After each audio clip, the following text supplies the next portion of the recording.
Keene SwampBats Baseball on the NECBL Network is brought to you by Duncan, Timken, Ted's Shoe and Sport, C&S Wholesale Grocers, Raider Dental, Corning, Service Credit Union, the Keene Sentinel, the Greater Keene and Peterborough Chamber, connecting business and community, U.S. Cellular, Coca-Cola, Monadnock Broadcasting Group, Savings Bank of Walpole, the Savings Bank of you, Monadnock Ford, Fidium Fiber Internet, Yanos Technology, Fenton Family Dealerships, Hertskirt, American House, Fairfield, making memories since 1904, Fraser & Son Furniture, ICU Medical, M&T Bank, Mascoma Bank, True Rest, and by New Hampshire Ball Bearings Incorporated. Stay tuned for more of the SwampBats coming up next.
had a good season last year, and they're returning actually a lot of those players from last year, about 10 or 11.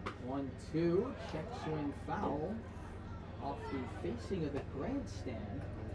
And it's still 1 ball and 2 strikes on Blake DeLonglear. They were upset by the Sanford Mainers in a 1-game wild card round. Tough luck there to go 30-14, lose 1 playoff game and be done. 1-2, cut on and miss strike 3. DeLonglear goes down on swings for a strikeout 4, got him at a 1-2-3 bottom of the first. Part of the reason they changed the playoff format to 8 teams going into this year. No more 1-game wild card round. If you get in, you guarantee a 3-game series. I'll score after 1. This is Keene SwampBats baseball on Pure Oldies 104.1 in the NECBL network.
Pure Oldies 104.1 in the NECBL network.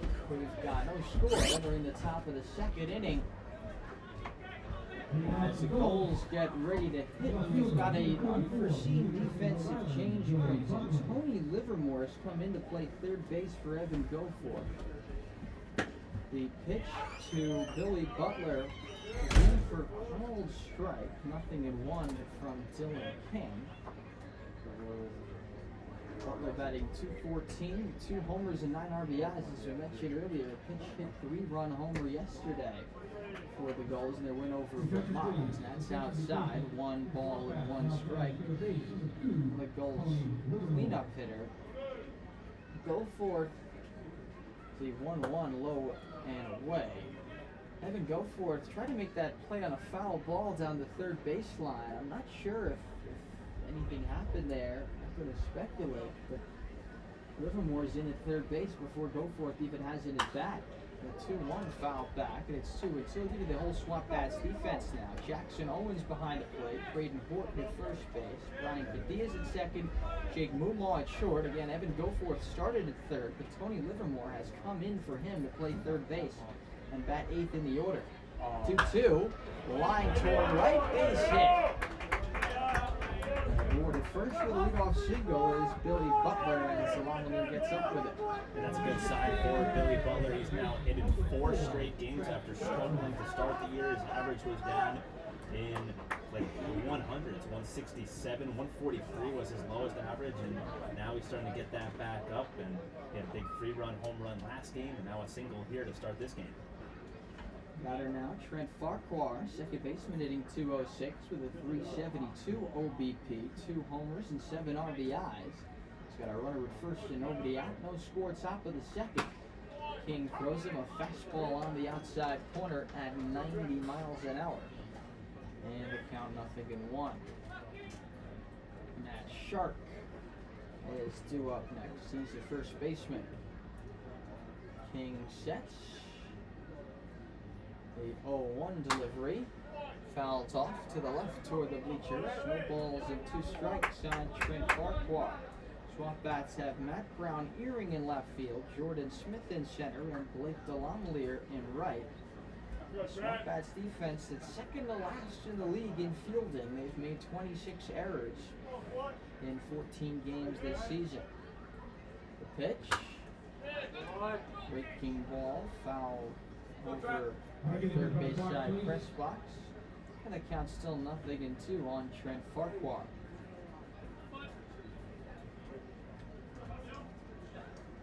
decent crowd tonight here, considering the questionable weather heading in, especially pouring rain earlier this afternoon. The 0-2 high on a breaking ball. It's 1-2. SwampBats needed to get this game in. They haven't played in 3 off days, a rain out and off day schedule, and then another rain out. Good thing that we are able to get this one in. Here's the 1-2, but a throw over to first, and now back in there is Butler, who has not attempted a steal this season. Newport does not run. They have the fewest stolen bases in the league with 12. The only team with fewer stolen bases in the SwampBats. It's not a small ball atmosphere here at Alumni Field. 2-2, driven in the air to center. Smith back on it a couple of steps, reaches up, makes a one-hand catch. And there's 1 man away. We'll bring up Matt Shark, the first baseman, who's batting .208. First baseman from Southern Illinois. No score, 1 on, 1 out, top of the second between the Gulls and the SwampBats at Alumni Field. Shark, a right-hand batter. King sets above the belts and deals. Breaking ball swung on and missed, nothing in 1. King has been an X-factor on the mound for the SwampBats this season. 9 innings on the season. He's given up 4 runs, but no earned runs. As the 0-1 pitch is caught on and missed. The fastball at 91 up out of the strike zone. And the count nothing in 2.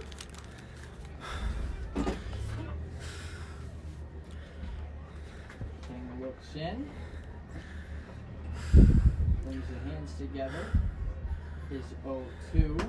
Fastball swung on and missed strike 3. 91 with a high heat. And that will bring up Colton Freeman. 2 out and 1 on after the first strikeout by Dylan. Yo, 2, 3, 4. I got great news. Center field is fixed. Straight fastballs too sharp. Could not catch up with it. And Dylan King, one of the fastest throwers that the Gulls have. So we should be good to run a clean game now. Very impressive. Lifts off the right side of the mound. The first pitch to Freeman. The center fielder is in for called strike on the outside corner. Nothing in 1. King 1-0 in 2 starts this season, yet to allow an earned run. And set. The 0-1 pitch. Breaking ball down and in. 1 ball and 1 strike. SwampBats defense pointed was a big issue in the opening games of the season. 14 errors committed by Keene in their first 4 games of the season, but had drastically improved after that until a couple of games ago. The pitch grounded past the mound, up the middle, ranging over in front of the bag as Moomaw throws to first in. Good eyes, guys. Good range by the shortstop, Pete Moomaw. The type of defense. 3. Can we bring the brightness up a little bit? To have success in this game. Just to finish up that last point, the SwampBats have made 5 errors in their last 2 games. The defense will be key. Yeah, you might want to try a ND filter. Bats behind Dylan King. No runs, 1 hit, 1 Oh, that's perfect. That's great. Keep it just there. Thank you. Between the Gulls and the SwampBats. This is Keene SwampBats baseball on Pure Oldies 104.1 and the NECBL network.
This game will face 4, 5, and 6 in the Keene SwampBats batting order. Braden Horton, Jackson Owen, and then Brian Padilla.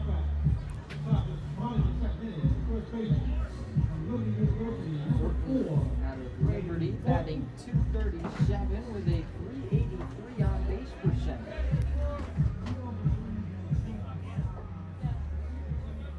Left-hand batter against Gotham takes a strike at the knees, nothing in one.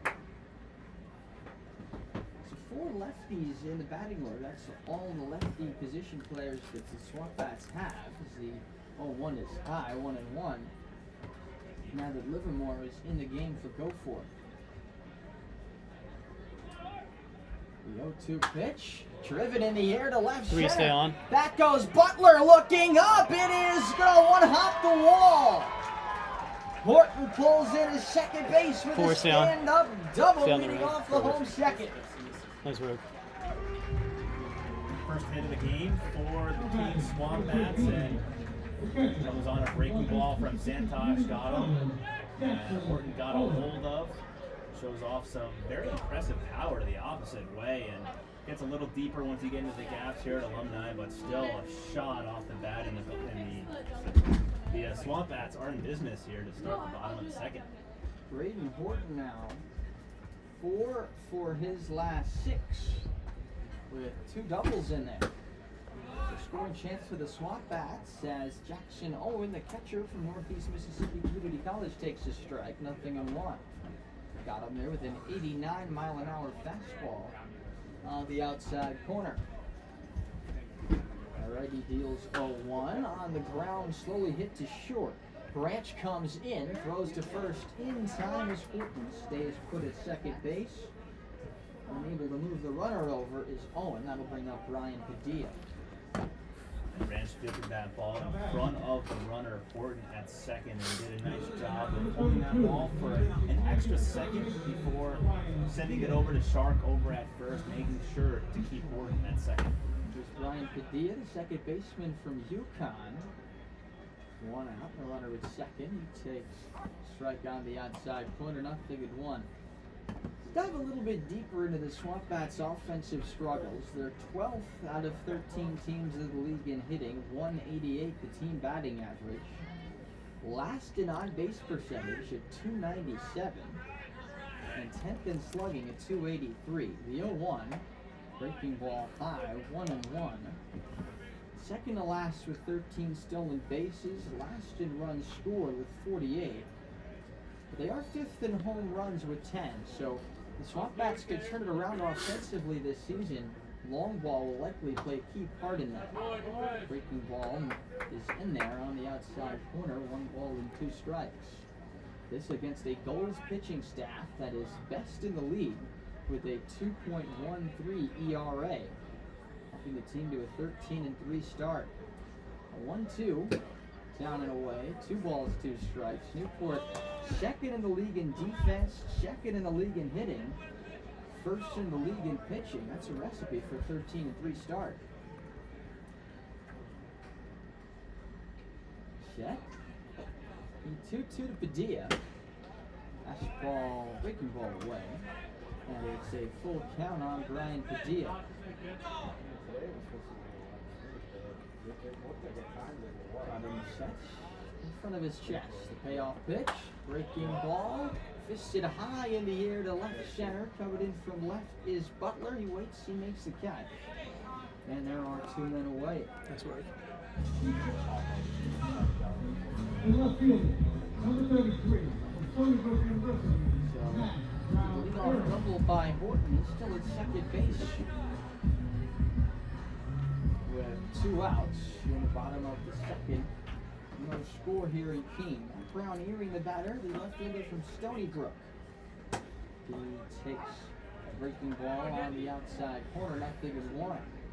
Matt hitting 152 with a pretty good on base percentage of 333. 2 RBIs on the season from Matt. 0-1 to the right-hand batter, taken off the plate away. Good layoff on the changeup from Gotham. 82 miles an hour, 1 ball and 1 strike. Horton leads from second. And the 1-1. Tipped into the mid. The catcher Burley, 1 ball and 2 strikes. Farquhar holding on the runner at second base, Horton. Outfield straight away. 1-2. And the dirt laid off by pitch and hitter in that right now. 2 balls and 2 strikes.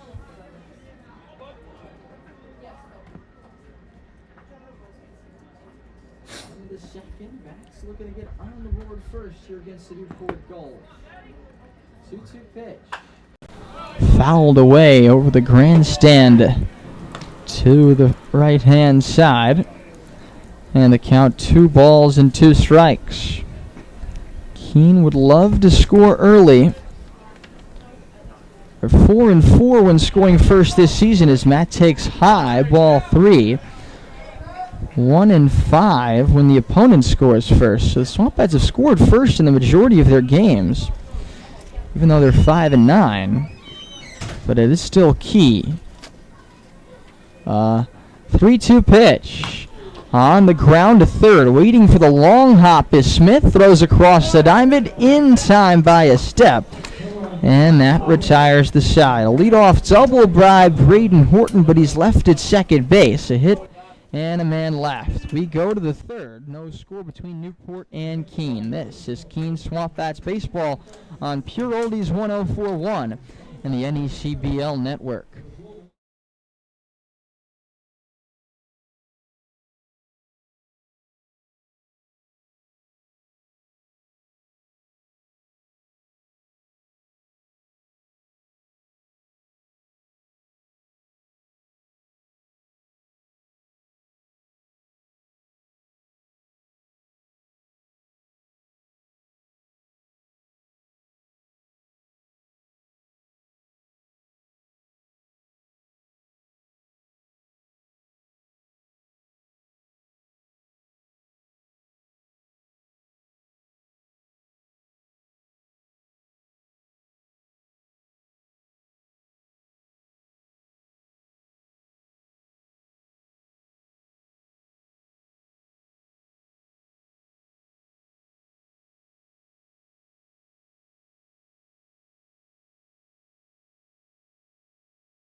Nothing. SwampBats nothing. It's 8-9-1 due up in the top of the third for the Newport Gulls. Nolan Smith, Jacob Burley, and Colby Branch.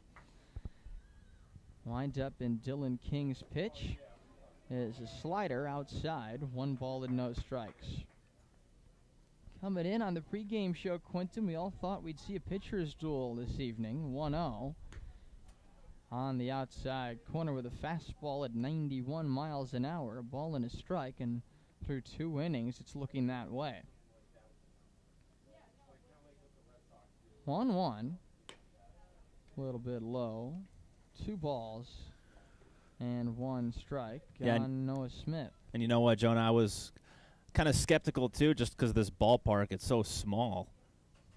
2-1, popped up, foul out of play to the right. But these pitchers have lived up to the billing. I mean, King has been every bit as good as what I thought he was going to be, and Santosh got him in his first start, hasn't wavered, and he's been pitching great too. King into the wind, and his 2-2. Swung on and missed, strike 3. Got him with a slider. Second strikeout for Dylan King. Beautiful pitch by King, getting Smith out in front of that slider after going with the fastball on the previous pitch.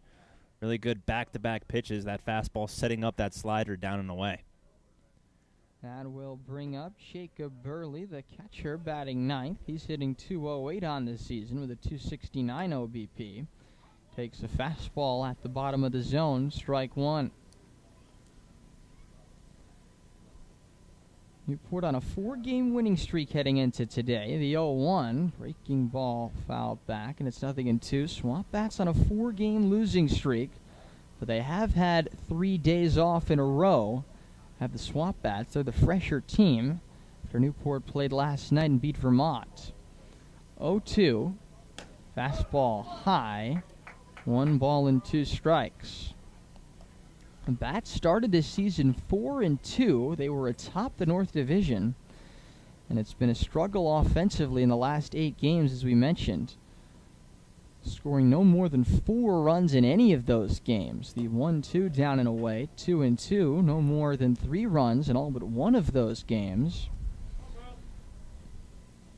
The one game they won in that stretch was a game they won 1-0. Devin Taylor had a home run on the SwampBats' only hit against Valley. The 2-2 popped up behind the plate. Owen back for a look, but it's out of play. Still 2-2 on Jacob Burley.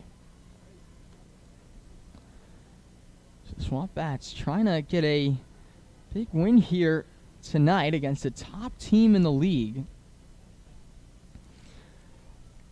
Try to spark an early, although we're getting closer to the middle of the season, turnaround. 2-2. Just a little bit outside. 3 balls and 2 strikes on Jacob Burley. Gulls hot out of the gate. 13-3. 3-2 pitch. Breaking ball. Just missed inside. Close pitch. First walk allowed by Dylan King. 1 on, 1 out for the top of the order in Colby Branch. Just a really good at-bat by Burley, fouling off a bunch of tough pitches, especially that breaking ball from King, and then he tried to go back with that breaking ball. I think it was a slider. Yeah, front door slider. Yeah, tried to back it up in there, but he could not do it. Now Burley is on. Now the top of the order comes up for the Gulls. So King working out of the stretch once more. The pitch, fastball outside, 1-0. This is a matchup of the 2 most successful teams in NECBL history. 11 NECBL championships between the 2 clubs. 1-0 downstairs, 2 balls and no strikes. The Newport Gulls have the most NECBL championships all time with 6, and the SwampBats are trying to catch him with 5. King looks in. Looks at first. Ready. The 2-0. Fastball at that ease on the outside corner. It's 2-1. Newport, founded in 1998. They most recently won the league in 2014. SwampBats, founded in 97. Most recently won in 19. 2-1 pitch. Fastball, top of the zone. Strike on the outside corner at 90 from King. 2-2 on Colby Branch. Interesting, patient approach early in this game from the Newport Gulls. It's a pitcher with good control and very good stuff. King throws over to first. Diving back safely is Jacob Burley. 2-2 still the count. 1 on, 1 out. Top of the third in a scoreless game. 2-2. Taken. Outside. 3 balls and 2 strikes. And a big pitch up coming for King, trying to avoid back-to-back walks with a number 2 hitter. Aaron Downs coming to the plate next. King looks in. He's ready. Payoff pitch. Foul back on a fastball at the top of the zone. Still 3 balls and 2 strikes.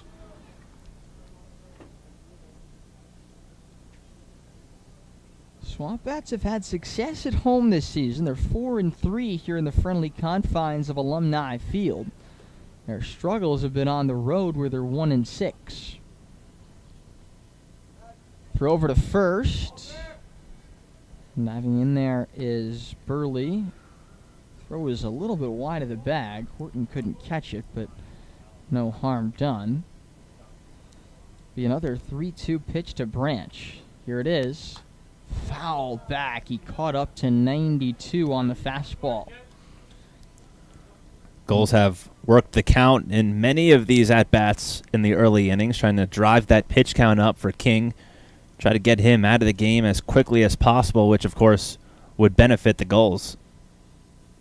Long at bat here being worked by Colby Branch. The 3-2. Fouled at the plate, and it remains 3-2. What a good at bat here by the Gulls shortstop.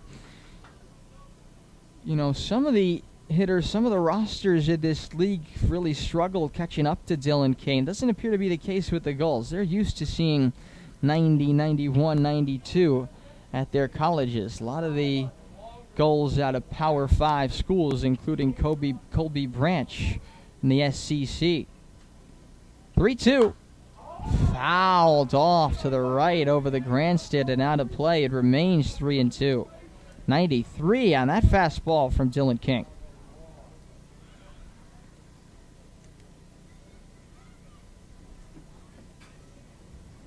Into the double digits now. Pitches this at bat from King to Branch. Payoff again. Runner goes. It's hit high in the air to left. Not super deep. Brown Earring waits for it in left center. Makes a catch. And Burley will head on back to first base. King wins the battle with Colby Branch, and that will bring up Aaron Downs with 2 outs and a runner at first. Really good at bat by Branch, driving up the pitch count like we said, but King, as you said, won that battle there. I believe it was a fastball, and normally when you hit it in the air here in this ballpark, it travels a lot further, but I just feel like the ball is not traveling as well tonight, at least through the first 2.5 innings. Yeah, rain earlier, cloudy skies. A pitch swung out and missed by Downs at a fastball, 0-1. And even still, this does feel like the type of game that could get a long fly ball to sneak over the fence and make the difference. The 0-1. Outside, 1 ball and 1 strike on Aaron Downs. Burley, the runner at first. He drew a 1-out walk. Now 2 outs, no score, top of the 3rd. King brings the hands together. A 1-1. Breaking ball hit high in the air down the left field line. That should be foul. It is well foul. And the count 1 ball and 2 strikes on Aaron Downs.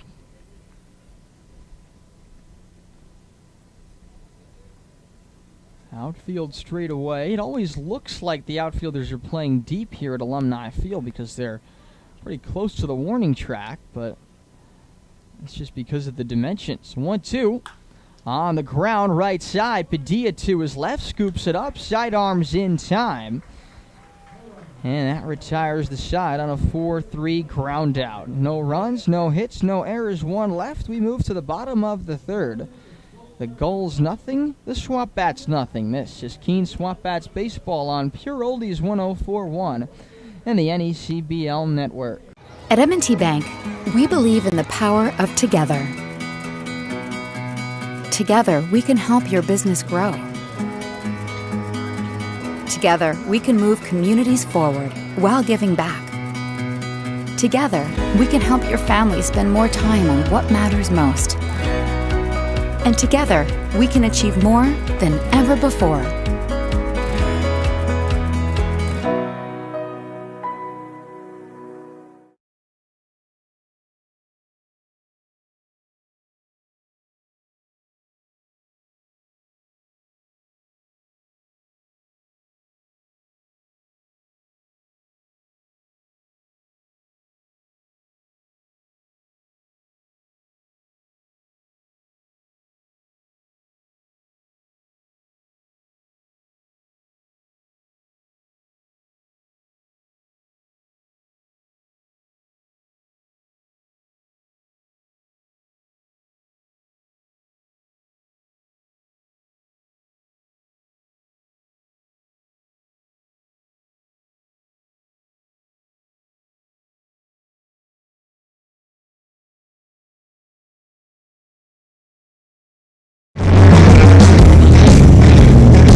And the SwampBats. Let's take a look around the league.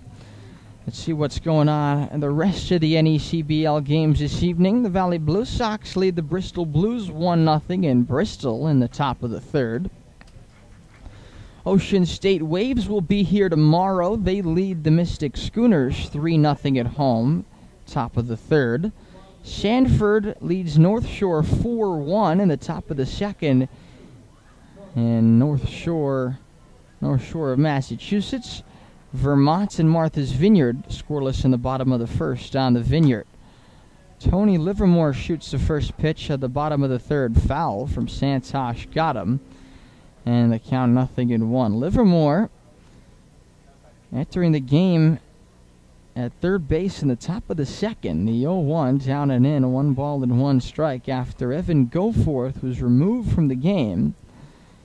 He made one phantom play on a foul ball in the first inning. Livermore grounds this one to third base. Moving over is Smith to grab it. He throws to first, off the bag, but a swipe tag applied by Shark. Livermore is out, and that'll bring up Jake Mumaw.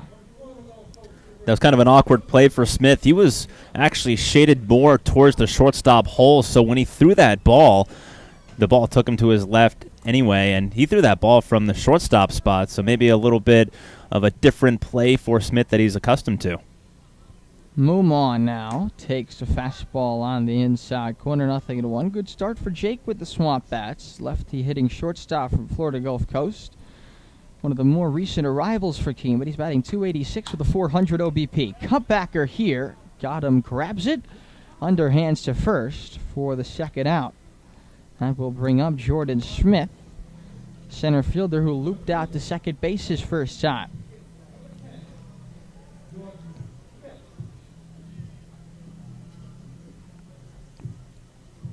Two outs, nobody on, no score. Bottom of the third between the 6-time champion Gulls and the 5-time champion SwampBats. The pitch, breaking ball high, 1 ball and no strikes.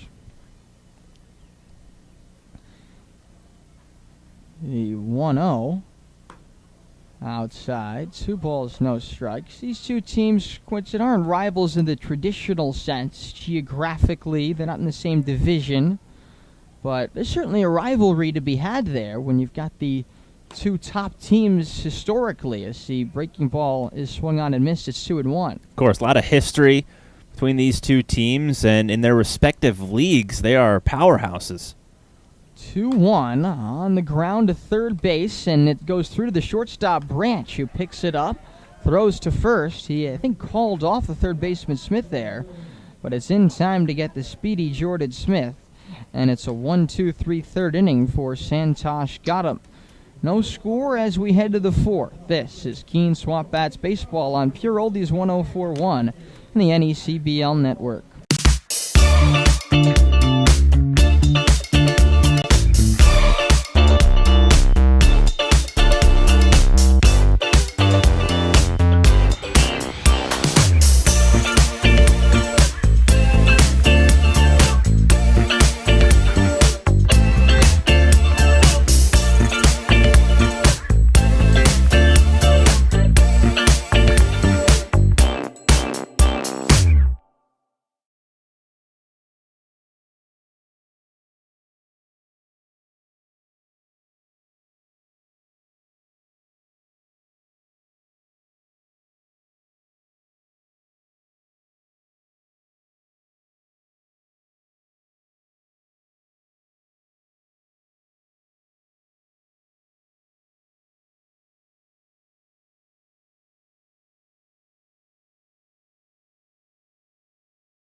A hit, no errors, 2 men left through the first 3 for the Newport Gulls. No runs, a hit, no errors, 1 man left for the SwampBats as Dylan King and Santosh Got him goes stride for stride in the first 3 frames. I'm Jonah White alongside Quinton Pelzel here at Alumni Field, and here's Quinton. Thank you, Jonah, as Sam Kolsgum will step to the plate. Switch hitter batting left, 3-4-5 due up for the Gulls against Dylan King, who's back out there for his 4th inning of work and deals a fastball for a strike. 0-1 to Coolsagum. Coolsagum so far tonight 0 for 1. Grounded out to the first baseman Braden Horton in his first at-bat. Grounds one up the middle in the hole. There's a base hit trickling into center field as the shortstop Muma could not get to it. Coolsagum holds at first, and that is the second hit of the game for the Newport Gulls, a leadoff single for Sam Coolsagum. Second time that the Gulls have had the leadoff man on. The first time was this guy at the plate, Billy Butler, batting cleanup tonight for the Gulls. Ripped a single into right field against Dylan King back in the second. Braden Horton holding on Sam Coolsagum at first. The pitch is blooped into right field. It's going to fall for a base hit. Going first to third now is Coolsagum as the right fielder gets it in, and now the Gulls have runners at the corners here as the first two batters of the inning have reached base. Nice piece of hitting there from Butler. Fastball on the outside corner, just went with the pitch, knocking it down the right field line for a single. And a big chance now for the Gulls to get the game's first runs. First and third, no one out. So King in his first jam of the evening here in the top of the fourth. The game has gone pretty swiftly through the first 3 innings. Big hole on the right side as Trent Farquhar is the batter, left-handed hitter. Third baseman Livermore about even with the bag as the first pitch is going to be outside for a ball, 1-0 to Trent Farquhar, who is 0 for 1, flew out to deep center in his first at-bat. Middle infield and double play depth. The 1-0 is going to be stung in the air to right field. On the run is DeLon Malir. He won't get to it, and it's going to roll to the wall. Scoring easily on the play is Coolsagum. Going first to third is Butler. And in at second with an RBI double is Trent Farquhar, and the Newport Gulls have a 1-0 lead here at Alumni Field. Yeah, these aren't bad pitches from Dylan King. 89 on the fastball on the outer half. Just another good piece of hitting by the Gulls as Farquhar rips an RBI double. So the Gulls still with runners at second and third, nobody out as Matt Shark is the batter. And King will work out of the windup as the corners remain in. The pitch is going to be in the dirt. Nice stop by Jackson Owen behind the plate. And the count is 1-0 to Shark. And there will be a visit from Owen and now the pitching coach from the SwampBats. So they're going to talk it over and try to give Dylan King a little bit of a breather here as the first 3 batters of the inning have reached base. Yeah, that's Hunter Cooley, just graduated from Florida Atlantic. Pitching coach talking to Dylan King and Jackson Owen. Dylan just allowed his first earned run of the season on 3 straight hits for the Gulls leading off the fourth.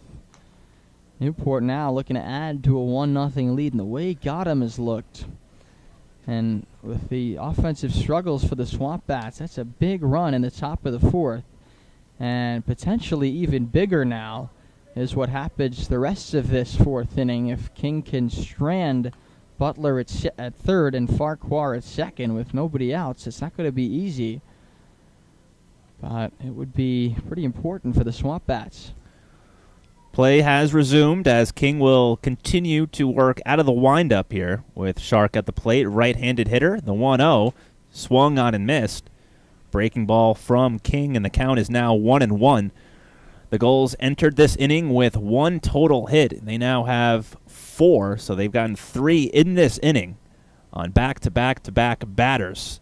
Trent Farquhar ripped an RBI double, his 8th RBI of the season. That one in the dirt gets by Owen. Here comes Butler for the plate, and the toss to home plate. The pitcher covering it is not in time.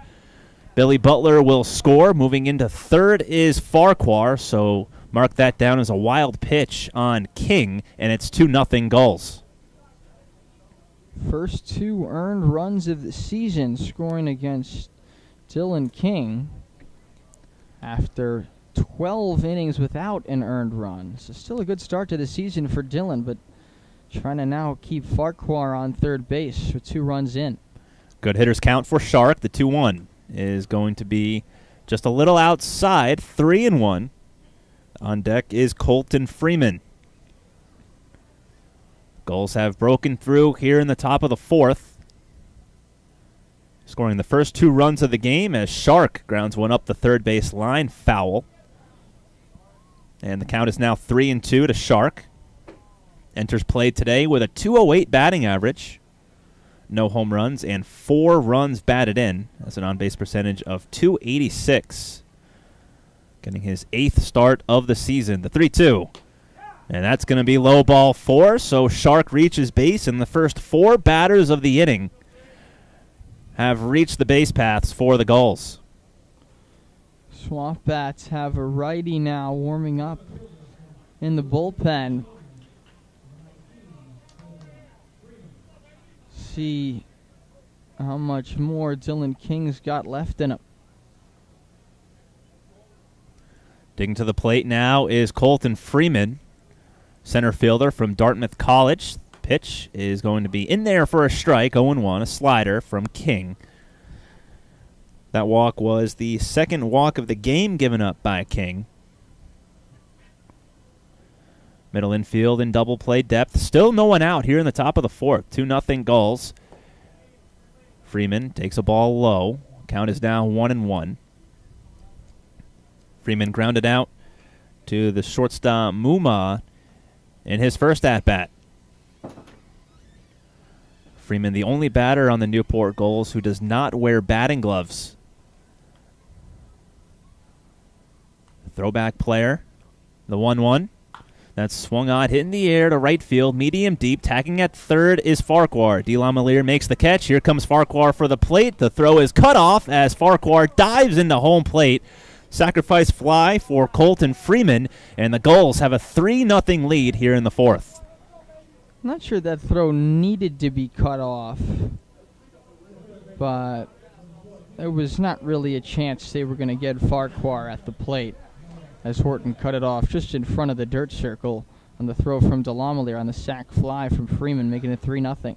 Farquhar just too fast, beating that throw from De La Malier, and now it'll be Noah Smith, the 6th batter of the inning, as Shark held at first, and the pitch is in there for a strike, 0-1. Smith struck out in his first at-bat.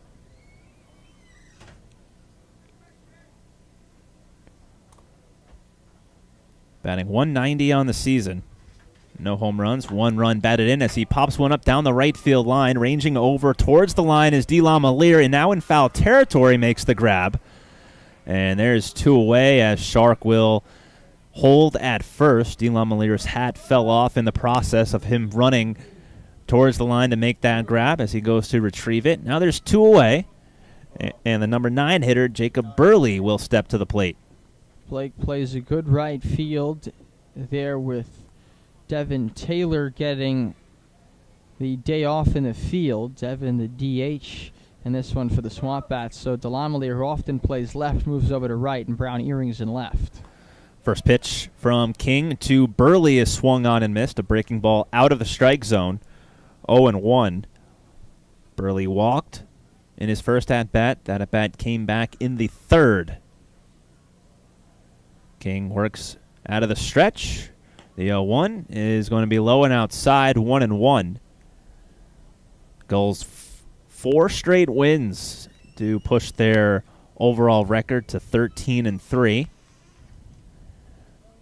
They swept the season series with the Vermont Mountaineers last night. So they were able to get a 5-2 win. 1-1, a swing and a miss, 1-2. Just a great pitched game by the Gulls, and clutch hitting as well from Billy Butler. 3-run home run, a pinch hit 3-run home run in the 6th inning to propel the Gulls. Here's the 1-2. Low and outside, backhand stop by Jackson Owen as Shark remains at first. Lights are on at Alumni as the sun continues to set. Still pretty bright out here. Don't really need the lights yet, but they're on just for the players to adjust as the sun goes down. 2 balls, 2 strikes, 2 outs. And the pitch is swung on and missed, strike 3. So the Gulls are done here in the top of the 4th, but not before. They score 4 runs on 3 hits. 1 is stranded. We'll head to the bottom of the 4th inning here at Alumni Field. It is the Newport Gulls 3 and the Keene SwampBats nothing. You're listening to Pure Aldi's 104.1 and the NECBL Broadcast Network.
Jonah White with you as you're listening to NECBL Baseball on Pure Aldi's 104.1 and the NECBL Broadcast Network. The Gulls working with the lead for the first time. They scored 3 runs in the top of the 4th inning.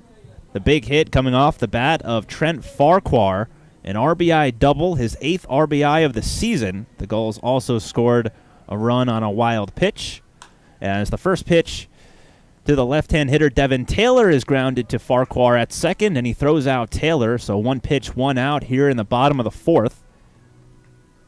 As Santosh Gautam has settled into quite the groove since giving up a leadoff double to Braden Horton in the 2nd. He's retired now 7 hitters in a row. Blake DeLongmoliere will step to the plate, a right-handed hitter. Wears the high socks. And the first pitch to Blake is going to be a little outside, and the count now 1-0. DeLongmoliere struck out in his first at-bat. Got him working fast. The pitch swung on and missed, and the count is 1-1. Going back to the top of the 4th, I mentioned Trent Farquhar with an RBI double. The Gulls scored on a wild pitch, and then Colton Freeman with a sacrifice fly, which scored Trent Farquhar. That one is lined to left field. Starting back was Butler, now comes in to make the grab. And there's 2 away. That one was stung off the bat of DeLongmoliere, but unfortunately for him, right at Butler, and there's 2 away. Now 8 batters in a row retired by Gautam, as the left-handed hitter Braden Horton steps to the plate. He was the last one to reach base, hit an opposite field double off the wall in his first at-bat, as that one is a little outside, 1-0 from Gautam. The right-hander got him, making his first start of the season, and he is impressing, to say the least. Has given up only 1 hit through the first 3 2/3. The 1-1. Swung on, hit in the air to right field. Back goes down, still going back towards the fence, and he makes the grab on the run. Nice catch by Aaron Downs, the right fielder from Mississippi State. A very quick inning for Santosh Gautam, a shutdown inning for him, as it was the first inning that he pitched with the lead. We'll head to the top of the 5th here at Alumni. 3-0 Gulls lead. This is NECBL Baseball on Pure Aldi's 104.1 and the NECBL Broadcast Network.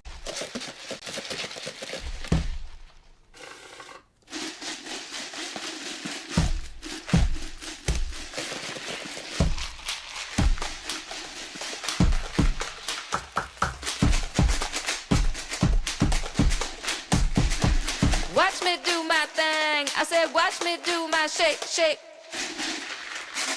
Woo! Watch me do my thing. I said, watch me do my shake, shake.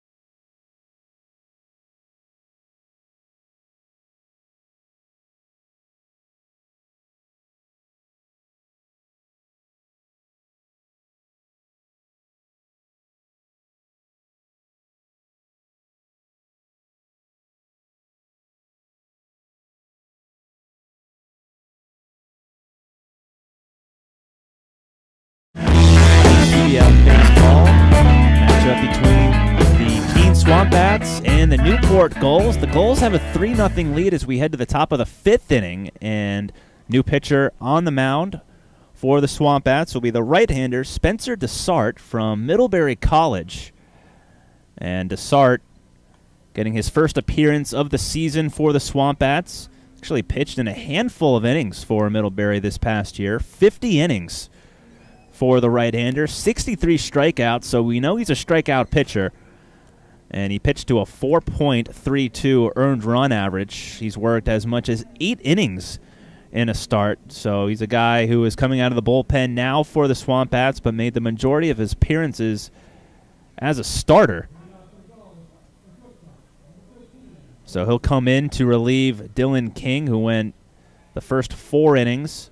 And they were really good first 3 innings that King threw, as the first pitch from Dessart to Colby Branch is high and tight, 1-0. Top of the order now due up for the Gulls. King went 4 innings, gave up 4 hits, 3 runs, 3 earned, 2 walks, and 3 strikeouts. All 3 of those runs came in the 4th as the pitch is just below the knees. 2-0 now to Colby Branch, who played this past season at Baylor and was their best player as a true freshman. 2-0 is low and outside. 3-0 now to Colby Branch. If you missed it, Branch just announced via Twitter a few hours ago now that he is transferring to Athens, Georgia, to play for the Bulldogs, as it's a 4th-pitch walk issued by Dessart.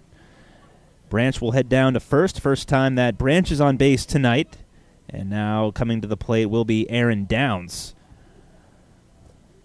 Just to finish up on Branch, he made the All-Big 12 freshman team, was a freshman All-American as well for Baylor as the starting shortstop. And very excited, talked to him before the game, very excited to commit to Georgia, as the first pitch to Downs is swung on and missed, 0-1. Downs from Mississippi State, playing in right field tonight for the Gulls. Branch with some speed at first base. He's held on by Horton, and the throw goes to first. Back in time is Branch. So Dessart keeping a close eye now on Branch. Pitch to Downs, swung on and missed. So back-to-back breaking balls for a swing and a miss against Downs. Dessart from Ponte Vedra Beach in Florida, and now that's 3 straight swings and misses by Aaron Downs, and he's down swinging, 1 away. So nice job by Spencer Dessart. After walking Branch on 4 pitches, he now strikes out Downs on 3 pitches.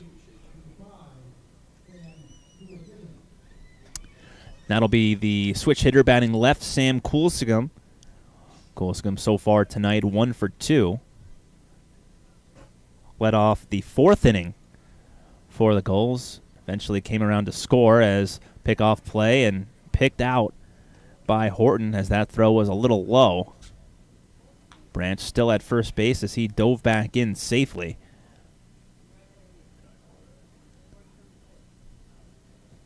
Branch going. The pitch is going to be a strike. Throw down to second is wide of the bag as Branch dives in safely. First stolen base of the season for Branch, as the shortstop for the SwampBats, Jake Muma, did a nice job to prevent that from going into center field.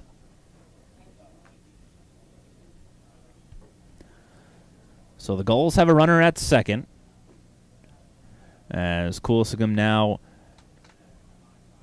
even in the count, 1-1 with 1 out. Dessart working from the stretch, looking back. Branch, the pitch is low and in the dirt.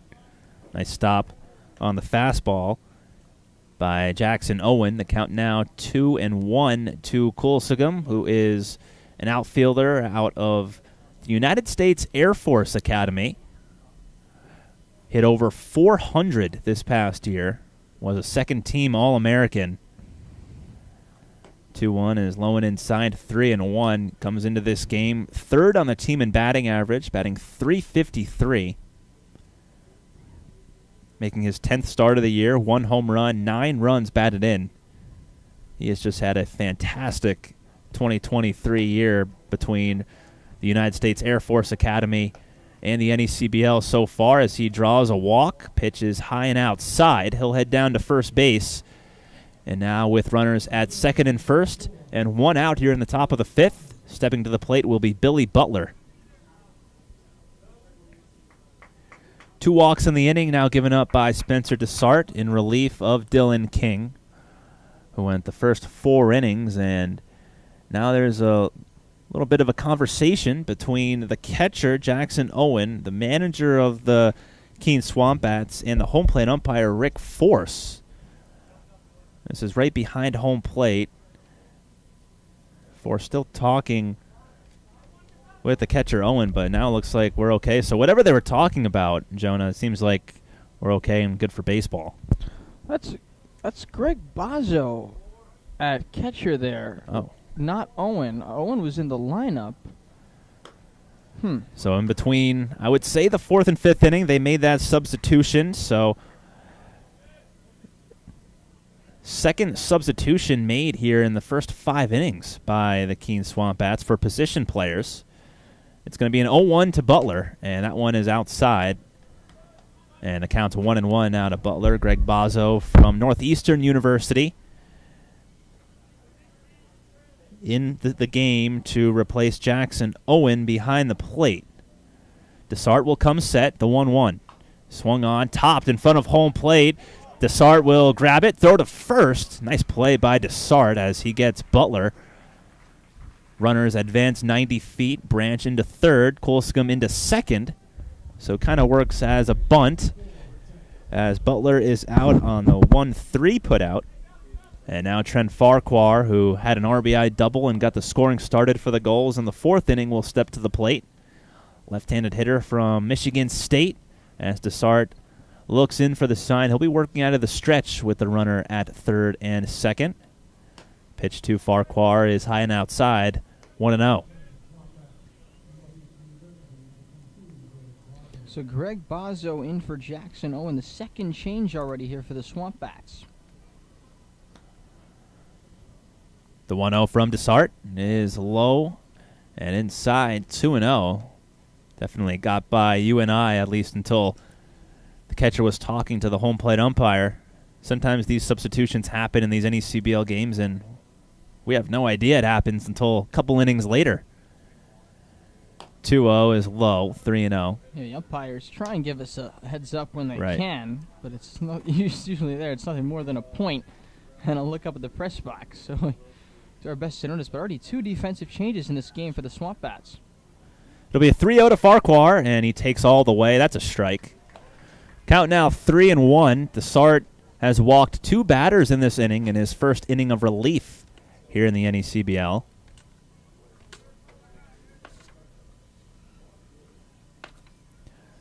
Dessart, a rising sophomore, steps off as Basso and Dessart could not come together on a pitch.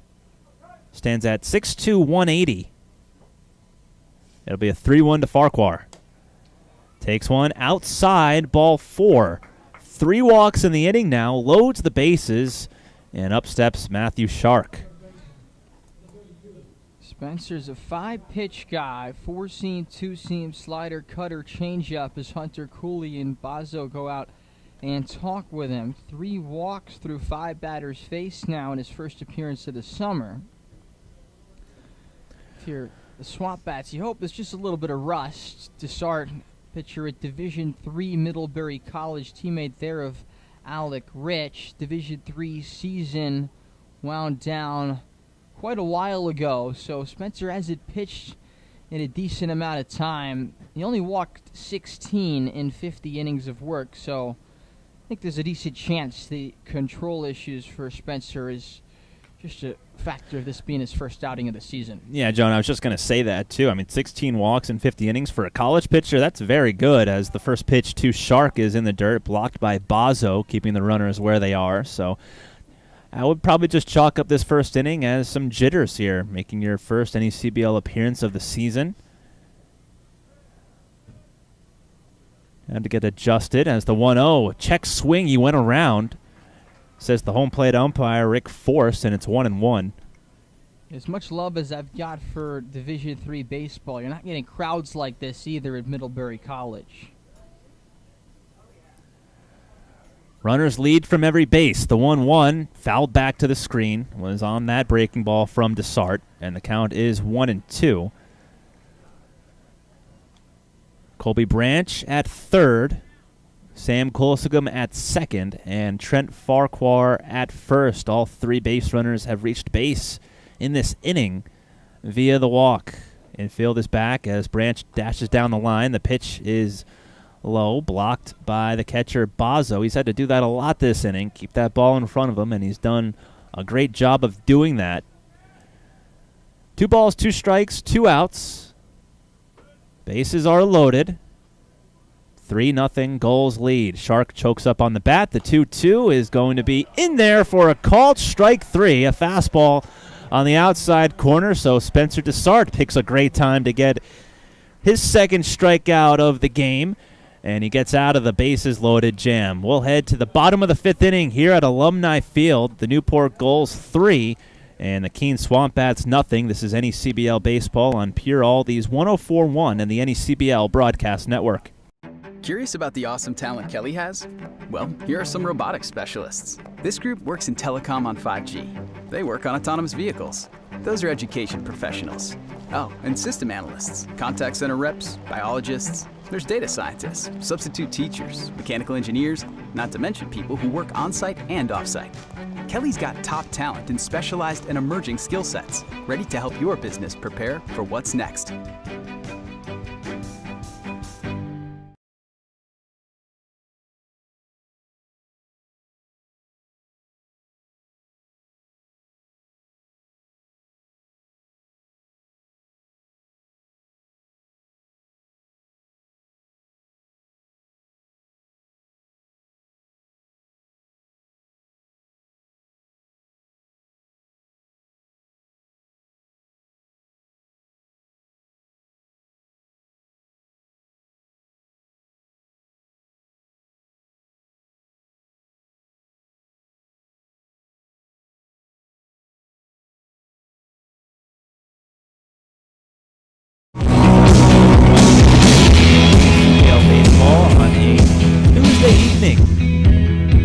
Here in Keene.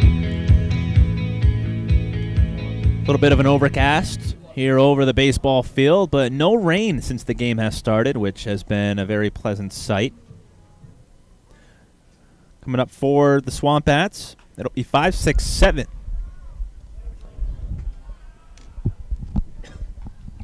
As the first pitch is fouled away, 0-1.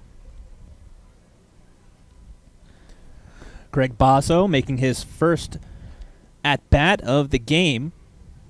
Came in to replace the catcher Jackson Owen in the last half inning, as that one is hit into shallow center. Center fielder Freeman there to make the grab, and there is one away as Santosh Gautam keeps rolling along. That is now 10 batters in a row retired by Gautam. SwampBats only have one base runner in this game. That was Braden Horton's leadoff double in the second inning. He hasn't done it via the strikeout. Only one strikeout for Gautam, but he's getting everyone else out. First pitch to Brian Padilla is low and outside, 1-0. Quit to the final line on Dylan King in a moment. And that one is fouled, 1-1. King started for the SwampBats. 4 innings, 4 hits, 3 runs, all earned. 2 walks, 3 strikeouts. Ran into trouble on those 3 straight hits leading off the 4th. Yeah, he looked like a world beater through the first 3 innings. Same thing with Gautam, and then he just hit a roadblock as that one is hit up the middle, threw into center field for a base hit. So Brian Padilla is on with his first hit of the game, and it's the SwampBats' second, as he is on with a 1-out single. But for King, he was rolling along, and then the 4th inning came and just gave up base hit after base hit, and the Gulls, for whatever reason, solved him second time through the lineup. I think they just caught up to his stuff. He wasn't nothing off about his pitches. Still up at 90, 91, 92. but good hitting by Newport. First pitch swinging by Matt Brown. Earring is lifted into pretty deep center field, but Freeman has room, makes the grab. Heading back to first is Padilla, so there's 2 away. That hit by Padilla ruined a streak of 10 straight retired by Gotham. Padilla's got decent speed. He's stolen 2 bases this season with 2 outs. You wonder if they try and get him into scoring position for Tony Livermore. Offense has been pretty scarce for the SwampBats tonight, as Livermore does bunt it to the left side, but foul. And the count is 0-1. Not a bad idea. Third baseman Noah Smith is way back, and still way back after he bunted foul on 0-1. Only have 2 hits tonight as well, so why not try and do that, as Padilla leads from first and the pitch is fouled away. Count is 0-2. Gotham has only given up 2 hits through the first 4 2/3. He's only thrown 53 pitches, which is excellent. Very economical, and he's working extremely fast as he comes set. Padilla lengthens out his lead. The 0-2 is going to be on the outside corner. Strike 3 called. Rick Force took a little bit more time to call that strikeout, but he did just that. And that is a strikeout for Gotham. We will head to the top of the 6th here at Alumni.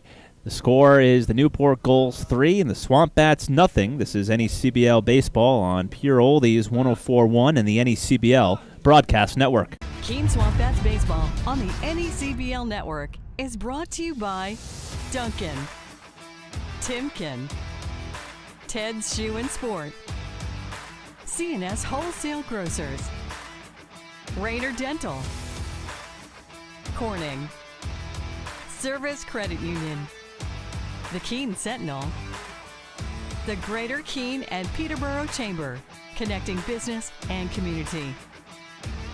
U.S. Cellular, Coca-Cola, Monadnock Broadcasting Group, Savings Bank of Walpole, the Savings Bank of you.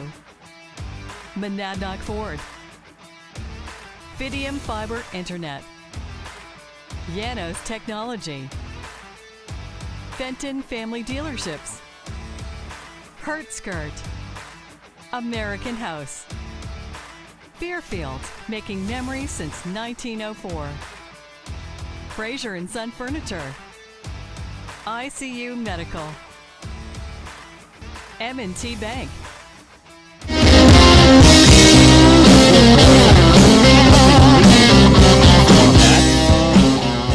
Jonah, a new pitcher on the mound for the SwampBats. The 3rd pitcher of the night used by Keene. It is the right-hander from Bryant, Tyler Tornberg. Yeah, Tyler making his 5th appearance out of the bullpen. 7 2/3, 8 hits, 4 runs, 5 walks, 5 strikeouts. No record, an ERA of 4.69.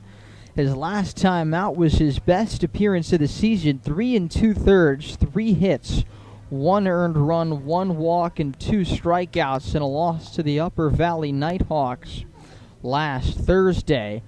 Made a couple of mechanical adjustments prior to that outing, and the result was much improvement. We'll see if Tornberg can give the SwampBats multiple innings. After Desart went an inning, gave up no hits and no runs. He walked the bases loaded but got out of it, striking out 2 in his SwampBats debut. SwampBats beginning a stretch of an incredible 9 games in 7 days. They have doubleheaders scheduled for Thursday, Saturday, and next Monday. So pitching is going to be thin. Already had a few guys not available now for a variety of reasons. Caden Campbell at college national team tryouts. Jack Cartsonis injured for the season. And the first pitch from the right-hander Tornberg to Colton Freeman is outside 1-0. And some others as well. And so SwampBats pitching is going to be stretched thin over these next several games. 1-0 to Colton Freeman is fouled off, 1-1. Mentioned you have a player going to USA Team Nationals. The Gulls do have 2 of players as well. Avon Cabral, the right-hander from Northeastern, and then the outfielder Dakota Jordan, as that one is one hop to the second baseman Padilla, fields it, and it throws on to first, one away. So the first batter that Tornberg faces out of the bullpen is a success as he gets Freeman to ground out to start the sixth. Yeah, Padilla was a little bit confused, I think, by the spin on that baseball. A lot of backspin. It looked like a one-hopper. It actually took 2 hops before it found the glove of Padilla. But at second base, he had a little bit more wiggle room to misread balls and still be able to make the play in plenty of time. Now the batter is Noah Smith. Right-hander Tornberg deals as Smith shows bunt, pulls back, and takes ball 1. Smith so far tonight 0 for 2. Struck out and flied out. The 1-0. Swung on, hit up the middle. To his right is Padilla. Fields it, throws it on to first, and there's 2 away. So 2 straight plays made by Brian Padilla, and it's a good start for Tornberg. As the ball gets away on the infield, they're throwing it around after an out with no one on base. So 2 away. Number 9 hitter will step to the plate. That is Jacob Burley. Burley's been on base once tonight. Walked in the 3rd, struck out in the 4th. Tornberg sets in the pitch, fouled away, and the count is 0-1. Tornberg played this past spring season at Bryant, went 2-0, had 16 strikeouts in 19 innings. The pitch is low and outside, 1-1. Not a stranger to summer ball, played last summer in the Northwoods League. Got into 18 innings there. The 1-1 is low and outside, 2-1 to Burley. Gave up 16 runs in 18 innings. And he went 2-2. Here's the 2-1. Swung on, hit into left field for a base hit. That was lined past the shortstop, Jake Muma. And the top of the 6th inning continues for the Gulls as Jacob Burley rips a single, the 5th hit of the night for the Gulls. And we're back to the top of the lineup. It's Colby Branch. Second time aboard there for Burley. 5th hit for the Gulls. So Branch will step to the plate, getting his 4th at-bat of the game here as we are in the 6th. 0 for 2. Pitch. Branch taking all the way. It's a strike right down the middle from Tornberg, and it's 0-1.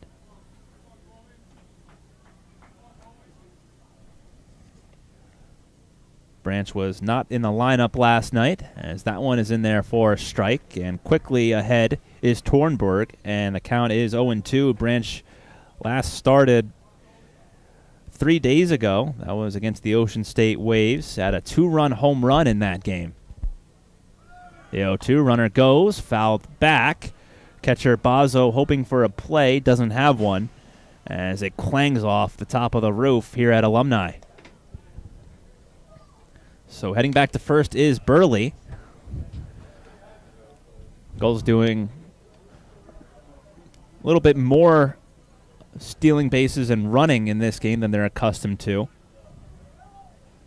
The 0-2 is in the dirt, blocked by Bazo. Staying put at first is Burley.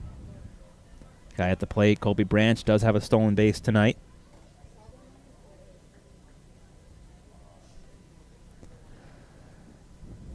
So Tornberg looking to get through the 6th without allowing a run and keep the score right where it is at 3-0 Gulls.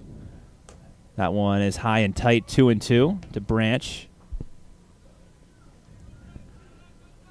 Gulls playing in their 18th game of the season already. Tornberg sets the 2-2.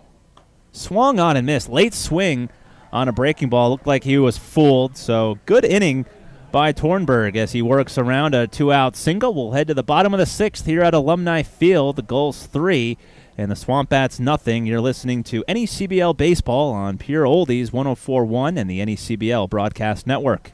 At M&T Bank, we believe in the power of together. Together, we can help your business grow. Together, we can move communities forward while giving back. Together, we can help your family spend more time on what matters most. And together, we can achieve more than ever before.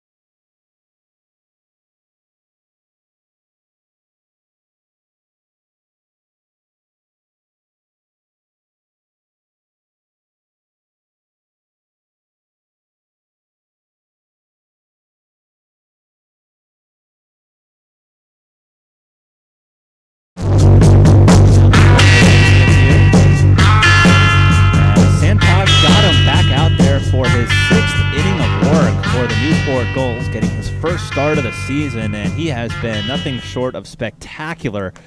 Has only given up 2 hits through the first 5 innings of play, and he has not worked more than 4 innings in any of his appearances this year for the Newport Gulls. So this a little bit of some uncharted territory as he's now entering the 6th. Gulls with a 3-0 lead, and for the SwampBats, it'll be 9-1-2 due up, starting with the left-handed hitter Jake Muma. And the first pitch from Gotham to Muma is in there for a strike, 0-1, a breaking ball. Gotham just 55 pitches through 5 scoreless innings. The 0-1 is up tight above the letters, 1-1, and Gotham has been getting it done really without being overpowering. He's pitching to contact. The 1-1 is going to be in there for a strike, 1-2. Only 2 strikeouts to this point. And if you're doing that here at Alumni, only 2 strikeouts through 5 innings. As that one is grounded to the right side. Shark will take it himself to the bag, and there is 1 away. If you're going to be being effective without striking out a lot of players here at Alumni, you got to be doing it by inducing a lot of soft contact, a lot of ground balls on the fly balls. Can't be hit hard, and Santosh Gotham has been doing just that. Perfect recipe for success here in the bottom of the 6th. Back to the top of the lineup, it is Jordan Smith. Swings to the first pitch, fouls it off, 0-1 towards the Newport Gulls dugout. Do a quick look around the league here in the NECBL, as we got a little bit of a break in the action as Gotham goes to tie his shoes.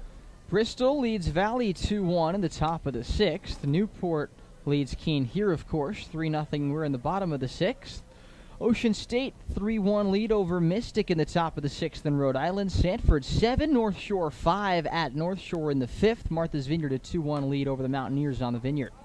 The pitch is in there for a strike, 0-2. Very surprised, too, just seeing the weather this morning and then seeing all the games in the NECBL that were scheduled actually take place tonight. I was expecting, when I logged on to the NECBL website a few hours ago, expecting to see maybe 1 or 2 postponements. It's now 1-2 now on Jordan Smith. But all the games have gone off. The 1-2 swung on, line into center. Coming in is Freeman and makes the grab with his glove right in front of his face. 2 away. Yeah, hard hit ball by Smith, second line out in the game by the SwampBats. But like you said, Gotham has been impressive, inducing a lot of soft contact, including to a guy that doesn't hit a lot of balls softly, Devin Taylor. Taylor right now 0 for 2. Popped out to Trent Farquhar back in the first. First pitch is going to be outside, 1-0, and then hit a ground ball to Farquhar in the 4th. Devin Taylor, left-handed hitter, playing DH tonight for the SwampBats. The 1-0, big swing and a miss, 1-1. Got him, the right-hander from Brown. Has been one of the best pitchers for the Newport Gulls this year. 1-1. High and inside, 2-1. One of the main reasons why the Gulls are first in the league in pitching with a 2.13 earned run average. 2-1 is outside, 3-1. He's just in a rhythm on the mound. Gets the ball back. Now he's kicking some dirt out of his cleat, but he gets the ball back. Steps on, looks for the sign, and fires again. 3-1. Swing and a miss. Looked like a breaking ball from Gotham, and it's now 3-2. 2 outs. Gotham has yet to walk a batter tonight. One of the main reasons why his pitch count has been so low. 3-2, and that is a foolish swing by Taylor. Strikeout for Gotham to end the 6th inning. 3 strikeouts now for Gotham as he is through 6 innings of scoreless baseball here against the SwampBats. We will head to the top of the 7th. The score with the Newport Gulls 3 and the SwampBats nothing. This is the NECBL on Pure Oldies 104.1 and the NECBL Broadcast Network.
Quinton Pelzel, Jonah White with you as Tyler Tornberg will take the rubber for his 2nd inning of work. For the Gulls, it'll be Aaron Downs, Sam Coolsigum, and Billy Butler due up against Tornberg, who is the 3rd pitcher used by the SwampBats. And to take you the rest of the way now is the voice of the Keene SwampBats, Jonah White. Jonah, take it away. Thank you very much, Quinton. Aaron Downs, 0 for 3, leads off the visiting 7th. And takes a breaking ball strikeout. That is 0-1 from Tyler Tornberg, who pitched a scoreless 6th. The 0-1 from Tornberg off the end of the bat, fouled, and he broke the bat, and then he just made sure by pulling it apart after the foul ball off the end of the bat, and it's 0-2. Yeah, you can always tell with a wooden bat when it breaks because it's just such a weird sound. It's not the prototypical crack of the bat. It just sounds very weird and jaded, and that one certainly was off the end of the bat, and Downs did the rest and made that firewood. Yeah, I'm not sure I've ever seen that before. Usually you see a guy break it over his knee. The 0-2 pitch. And the dirt 1-2. Break it over his knee after it breaks or after it strikes out, but he just yanked it apart. Yeah, Downs a pretty big guy. Certainly capable of doing just that. 3-0 Gulls, top of the 7th here in Keene. The 0-2 pitch. Hit hard but foul. 3rd base side. Still 1 ball and 2 strikes. Tornberg, fastball, slider, changeup, and he also throws a sinker. The 1-2, down and away, 2 balls, 2 strikes. Tornberg not straight over the top. I wouldn't call him 3/4 sidearm, but he shows the ball to the hitter late. And somewhat of an angle as he throws the pitch. Here's a hard ground ball, left side, past a diving Mumaw into left for a base hit. Leadoff single for Aaron Downs. He's aboard for the first time. That'll bring up Sam Coolissingum, who's 1 for 2 with a run scored and a walk. Nice piece of hitting by Downs, getting a hold of that pitch, pulling it in the hole. That's now the 2nd ball that we've seen pulled in the hole. Mumon just barely out of his reach. He's a guy that can get to a lot of balls over at the shortstop position, but Downs hit it just hard enough to sneak it into left field. So here is Coolissingum. a left-hand batter. And the first pitch to him is down low, ball 1. Collissingham grounded to first in the first. Single to start the 3-run rally for the Gulls in the 4th and walked in the 5th.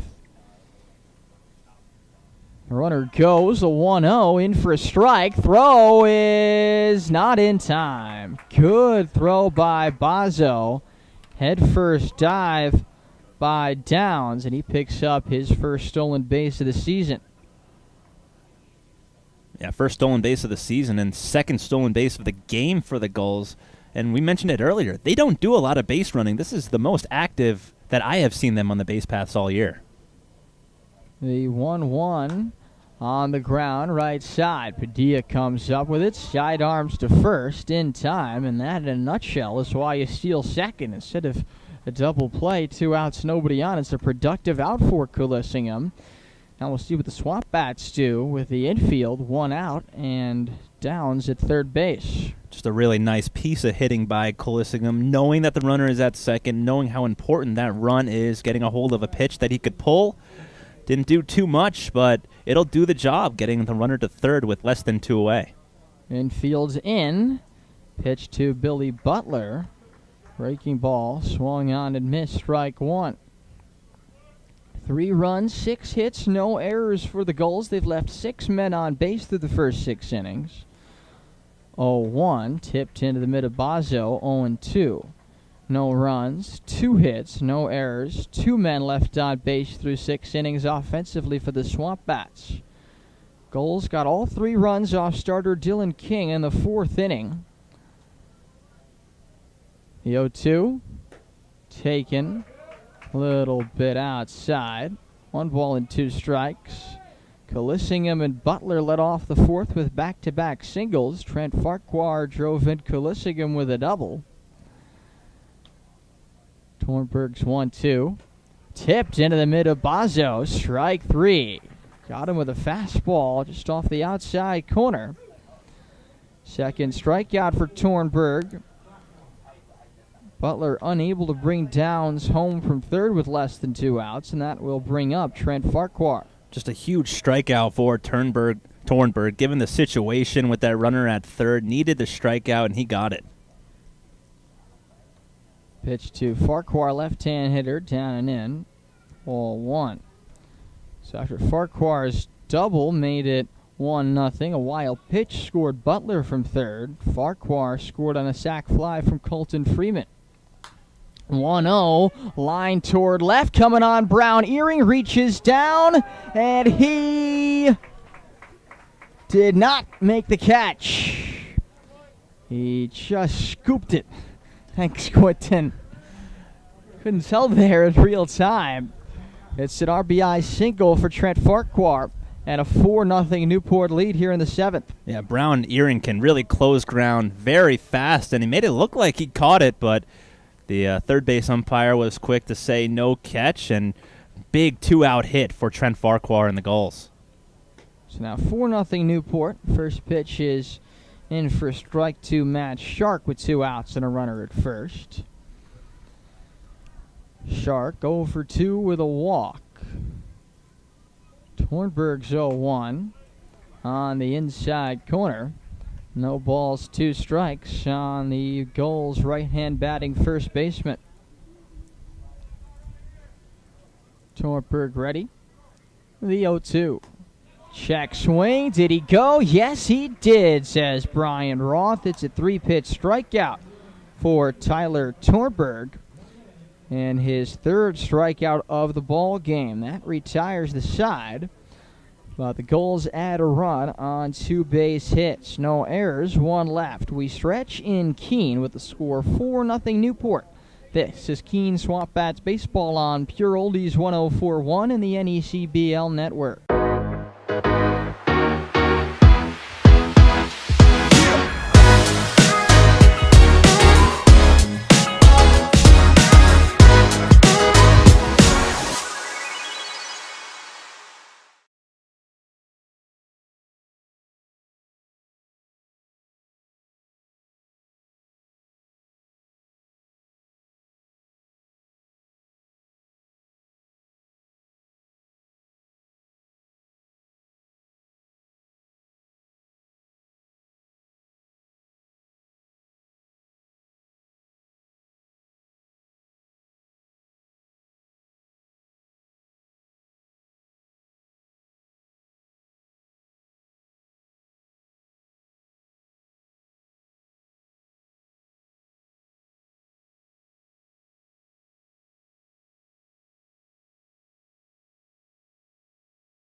for 6 scoreless innings. He's replaced by Garrett Simpson. 6 foot 185 out of Wright State University, senior from Mount Washington, Kentucky, wears number 11. Making his 4th appearance of the season. The first 3, 5 out of thirds, 6 hits, 7 runs, 5 earned, 1 walk, 8 strikeouts, no record, an ERA of 8.43. He replaces Santosh Gautam, who was terrific. 6 innings, 2 hits, no runs, no walks. He struck out 3 and allowed just 2 SwampBat base runners. He leaves with a 4-0 lead in line to pick up his 2nd win of the campaign. Blake Delamelier, Braden Horton, and Greg Bozzo for the SwampBats in their half of the 7th inning, trying to break the shutout. Simpson into the wind, his first pitch. Breaking ball outside, 1 ball and no strikes. 4-0 Gulls in the bottom of the 7th. 1-0.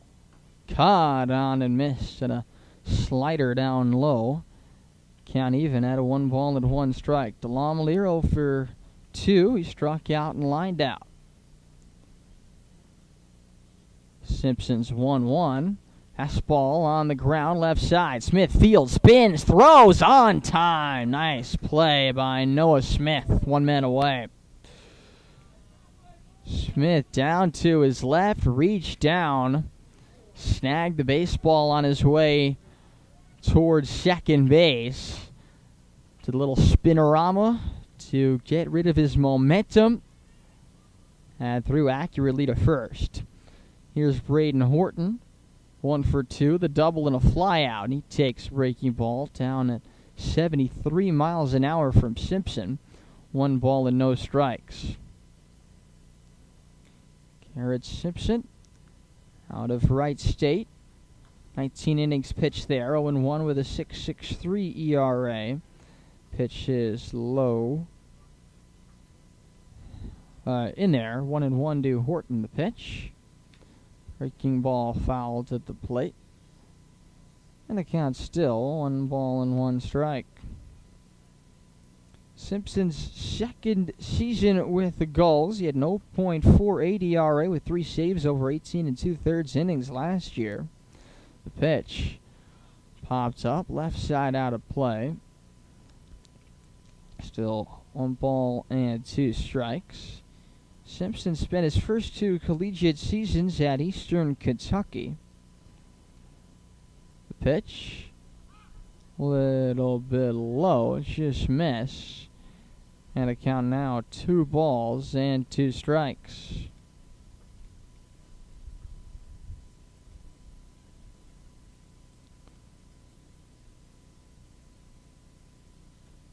The pitch from Simpson, down low, and it hit him.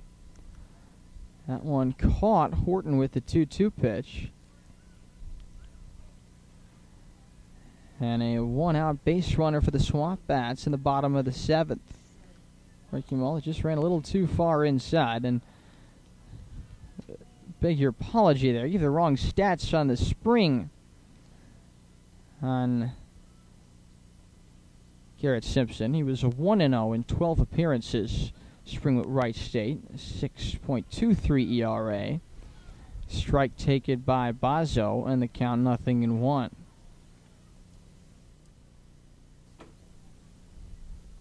Oh, 1 to Greg, foul back. Another pitcher that works extremely fast for the Newport Gulls. Now it's 0-2 on Greg Bozzo.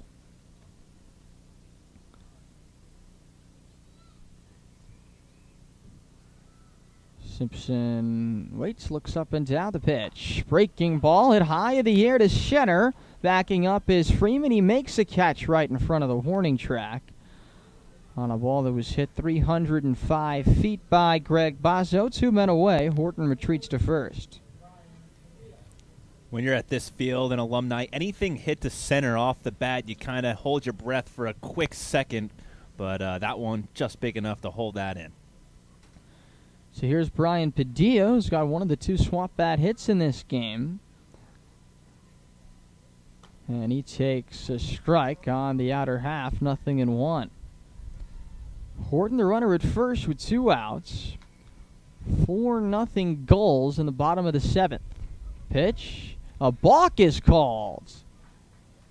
Balk called by the home plate umpire, Rick Force. And he says Simpson probably just didn't come set. He was motioning there.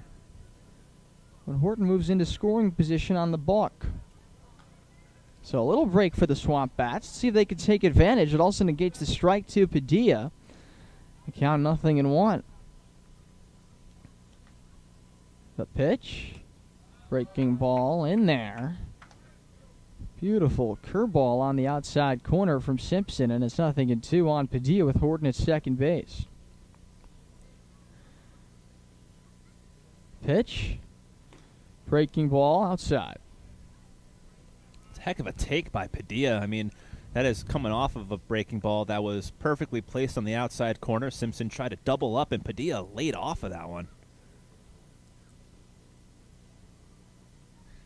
The 1-2 pitch. Fastball high. And the count 2 balls and 2 strikes. Only the second time this game the SwampBats have had a base runner on second. Both times it's been Braden Horton. 2-2. Breaking ball high, and the count runs full on Brian Padilla, looking to reach base for the second time. Matt Brown Earring is due on deck.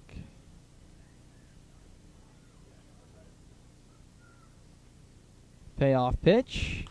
Fastball at 87, foul back over the grandstand. And the count still 3 balls and 2 strikes.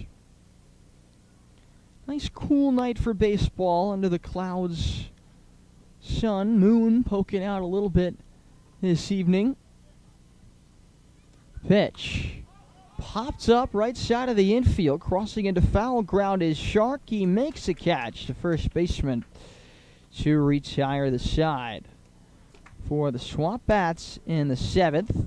No runs, no hits, no errors. A hit by pitch and a balk, 1 left. We go to the 8th. It's 4-0 Newport. This is Keene SwampBats baseball on Pure Oldies 104.1 and the NECBL network.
SwampBats, nothing.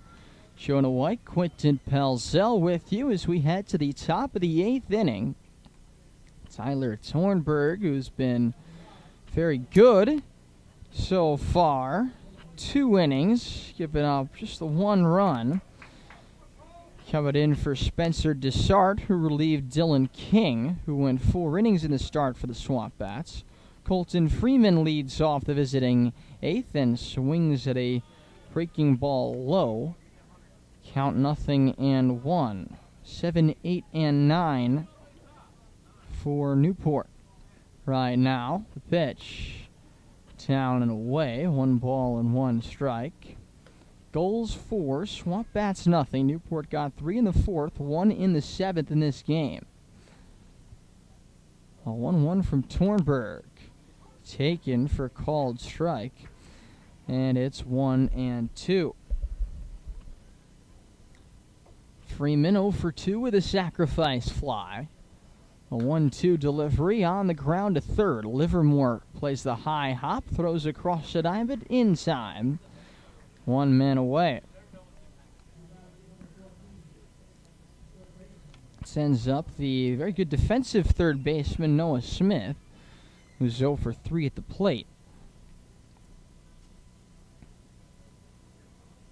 Tornberg on for his third inning of work, trying to keep the SwampBats in the game. The pitch lifted in the air to right field. Lamalier jogs in a few steps, makes a catch for out number 2.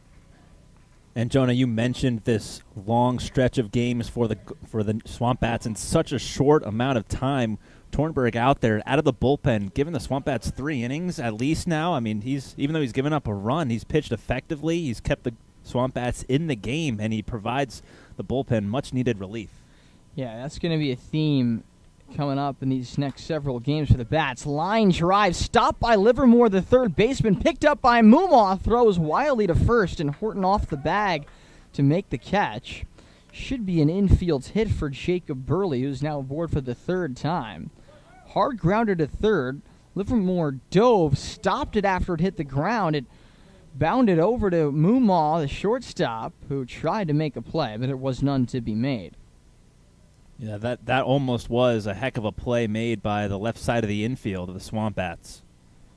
So here's the top of the order, and Branch. Runner goes, pitch is strike, throw down to second, they got him! Padilla lowers a tag on Burley, who's thrown out by Craig Bozzo, 2-4. Another good inning from Tyler Torberg, saving the rest of the bullpen. No runs, a hit, nobody left. We move to the bottom of the 8th. It's 4-0 Newport. This is Keene SwampBats baseball on Pure Oldies 104.1 and the NECBL network.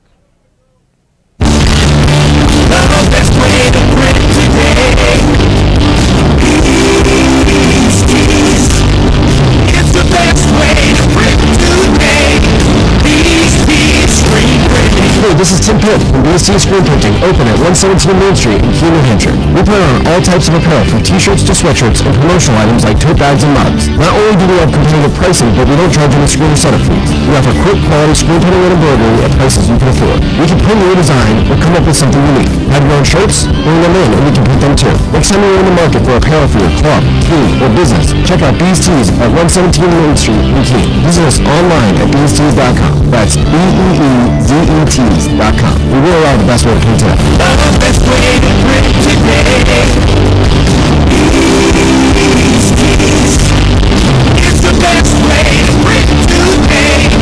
BST Screen Printing.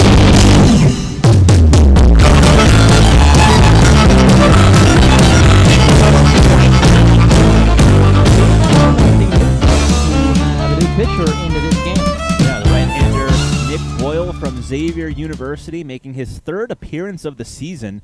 His first 2 outings out of the bullpen, 2 innings apiece, and he has yet to give up a run and actually has yet to give up a hit, too. He's got 3 strikeouts in each of those outings, so give him 6 strikeouts in 4 innings pitched so far this year. The right-hander from Xavier University, a year removed from Tommy John surgery, and he says that he's throwing harder than ever after this surgery. So you'll see his fastball in the low 90s with a really nice breaking ball. He's had a really nice start to the NECBL campaign here. Always nice to see guys be able to deal with that adversity that comes with Tommy John surgery and come back stronger.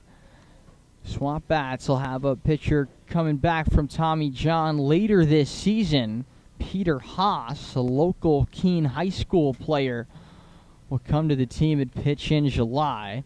SwampBats have a pinch hitter here to begin the bottom of the 8th. It's Aiden Korn, pinch hitting for Matt Brown-Earing. And Korn presumably would go into the game then to play left field. Korn, Livermore, Mumaw, 7, 8, and 9 here against Boyle.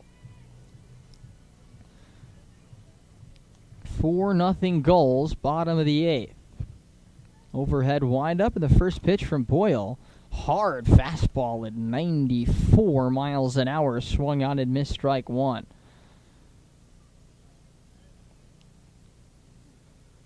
Full windup, the 0-1. Caught on and missed at 96 miles an hour. So Eden Korn coming off the bench. Sees 94 and 96 right out of the gate. Swings and misses at both. 0-2. Swung on and missed. Blew him away with 95. You get to the mid-90s. That is the upper echelon in summer baseball in terms of pitching. Yeah, you don't really see that very often in the NECBL or anywhere, really, for that matter. 95, 96 from Boyle is very impressive. Pitch to Livermore is high. 1 ball and no strikes. We've got the attendance for tonight's game. Not bad for a Tuesday night with rain in the forecast. The 1-0 is high 2-0. 895 fans. A lot of teams in the NECBL would give a lot for that kind of crowd. The 2-0 lifted in the air, left side. Moving over is the left fielder Butler, and he makes a catch. Quentin, I don't know if you could see that. I couldn't see that from my vantage point here down the left field line. But evidently a nice catch there made by Billy Butler in left field to retire Livermore. Yeah, evidently is right, and we're going off of the reaction from the dugout below us, which is the Newport Gulls cheering Billy Butler for apparently making a really nice catch. A nice view of this press box. That's the one part of the field we can't see. Foul down that left field line. That's where that catch was made by Butler. Pitch to Mumaw, lined up the middle, base hit. First pitch swinging from Jake Mumaw. That one 88 miles an hour, so an off-speed pitch from Boyle. And the third base hit of the night for the SwampBats. 2-out base runner for Jordan Smith. Yeah, I think that was a changeup or a slider. Whatever it was, it just got held up in the zone, and Mumaw knew what to do with it. So he's been hitting the ball hard and gets on base here. Tries to give the SwampBats some life with 4 outs to play with throughout the rest of this game. So here's Jordan Smith, 0 for 3, lined out to center his last time. Fouls this one over the first base grandstand. And the count 0-1 on Jordan Smith with Devin Taylor 2 on deck. SwampBats have not had multiple runners on base at any point during this game. The 0-1, breaking ball over the outer half. And the count quickly 0-2 on Jordan Smith. Another quick worker, Nick Boyle, already set at the belt. 0-2 is driven high in the air, not deep. Right field. Downs coming in toward the line. He puts it away. And that retires the side. The flamethrower, Nick Boyle, gives up 1 hit, no runs, 1 left in the bottom of the 8th. We move to the 9th. It's a 4-0 Gulls lead. This is Keene SwampBats baseball on Pure Oldies 104.1, the NECBL network. With your next career move, come join the herd at Commonwealth Dairy in Brattleboro, Vermont. Our mission is simple: helping people on a healthy planet.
Where's number 6, a righty, 6'1", 185, junior from Metuchen, New Jersey.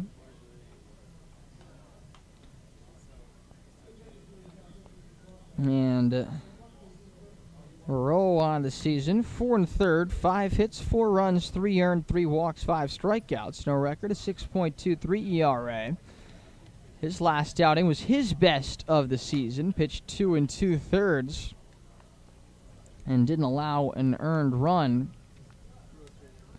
After he came in a surprising early relief situation when Jack Cartsonis unfortunately went down with an injury in the first inning last week. Jack unfortunately had to go home for the summer and deal with that injury. But Rowe on here for the ninth, facing the top of the order, Colby Branch. First man to face him, takes low, ball 1. Fifth time through the order for the Gulls. Branch is 0 for 3 with a walk. Branch, Nico Brini, who just came in to play right field, actually made that catch in the bottom of the 8th on the ball hit by Jordan Smith. And then Sam Kulisenman. The pitch is low. 2 balls and no strikes on Branch, beg your pardon, with Brini and Kulisenman to follow. Rowe set of the belts. And his 2-0 pitch. Hit high, left side, towering foul ball, 2-1. Pulled that inside pitch from Rowe. Good outing for Tyler Tornberg. 3 innings, 3 hits, 1 earned run, no walks, and 3 strikeouts. Rowe, the 4th pitcher the SwampBats used in this game. And the 2-1 pitch is low and outside. It's 3-1 on Colby Branch.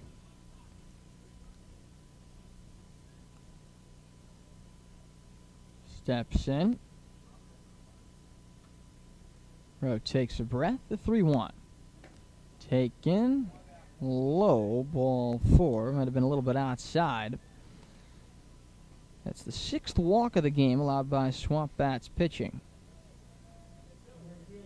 That'll bring up Brini for his first at-bat of the game.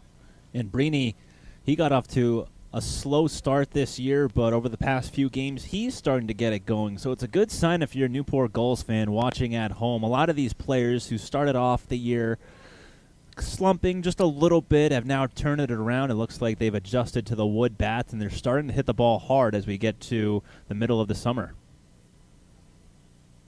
First pitch to the left-hand hitting Brini. On the ground to first. Tried to backhand it was Horton, but it's past him into right field, a base hit. Picked up by Delamelier, who will not throw. Branch stops at second base, and we'll see how they score that ball. It was hit hard off the bat of Brini. I'd say that's a tough play on the backhand by Horton. I would be very surprised if they gave him an error on that. As you said, very hard hit ball, and Branch didn't know that it actually went into right field. I think they do give him an error, actually. Scored an E3. I was going to agree with you.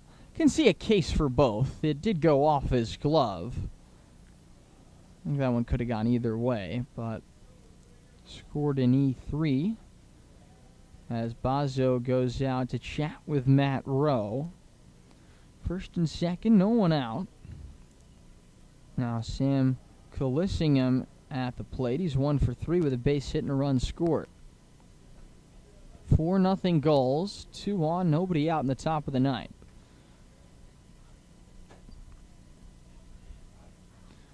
Rowe ready. A pitch to Kulisenman. Runner goes from second, and no throw from Bazo. A surprise stolen base from Colby Branch, his second of the game. The Gulls' third of the game. Yeah, second of the game and his second of the season, so... I think he just did that on his own. The first runner from first, Brini, was not going. He's still at first base. 1-0 pitch is right down the middle. 1 ball and 1 strike on Kulisenman. First and third, no one out. Top of the ninth, the Gulls with a 4-0 lead. Pitch. Tipped into the mid of Bazo on a slider from Rowe. And the count of 1 ball and 2 strikes. Tornberg, 3 innings, 3 hits, 1 run, no walks, 3 strikeouts. Very good outing for Tyler, his second of that type in a row. Here's a 1-2.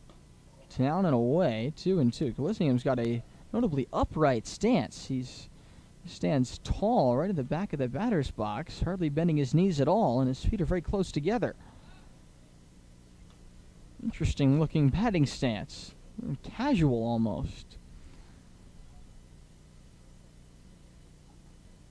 The 2-2 taken outside, goes off the glove of Bozzo, and down to second base goes Brini on what I think should be a passed ball. We'll see what they score it. But now second and third, and the SwampBats will bring the infields in, down by 4 in the ninth. 3-2 the count on Colissingham. Rowe deals. Hard ground ball right at shortstop. Mumaw looks the runner back to third, throws to first in time, 1 man away. Branch nearly took off from third there. Mumaw looked at him, smiled as Branch ran back to the bag and made the play at first. So the infield's in, pays off for the SwampBats. 1 out, now Billy Butler. Textbook play by Mumaw there. Fielded it, looked the ball into his glove, looked Branch back to third. A lot of stuff happening for the shortstop, but he executed every point that he had to. 1-0 on Butler now. Rose pitch, caught on and missed with a breaking ball. And it's 0-1. Matt throws a cutter, in addition to fastball, slider, and changeup. They scored that a wild pitch there. Brini advanced to second base. 0-1. In the dirt. Nice block by Baza to keep the runners at second and third. Yeah, I've been very impressed with the catcher, Bozzo, behind the plate for the SwampBats. He's done a really nice job of keeping a lot of tough pitches in the dirt. Normally, you only have to contend with the breaking balls in the dirt, but some of these SwampBats pitchers have thrown fastballs and spiked them, and it's just been really tough, typically really tough for catchers to stop those, but Bozzo has stopped every single one. On 1-1, Butler hits a bleeder up the left side, and a foul ball is called by the third base ump, Scott Pellerin. That appeared to go off the feet of the batter, Butler, in the box. 1 ball and 2 strikes.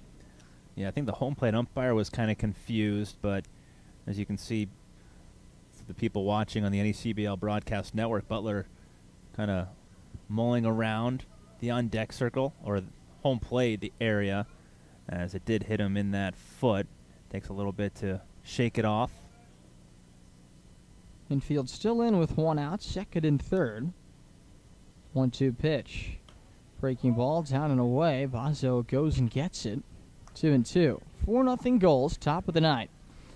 SwampBats next in action tomorrow night, 6:30 against Ocean State. We'll be on air on the radio and the NECBL network with the pregame show from 6:20.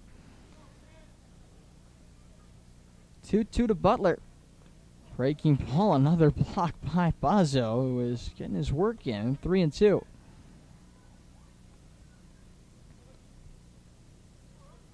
Catcher, I think, after the umpire, is the most unenviable job on the baseball field.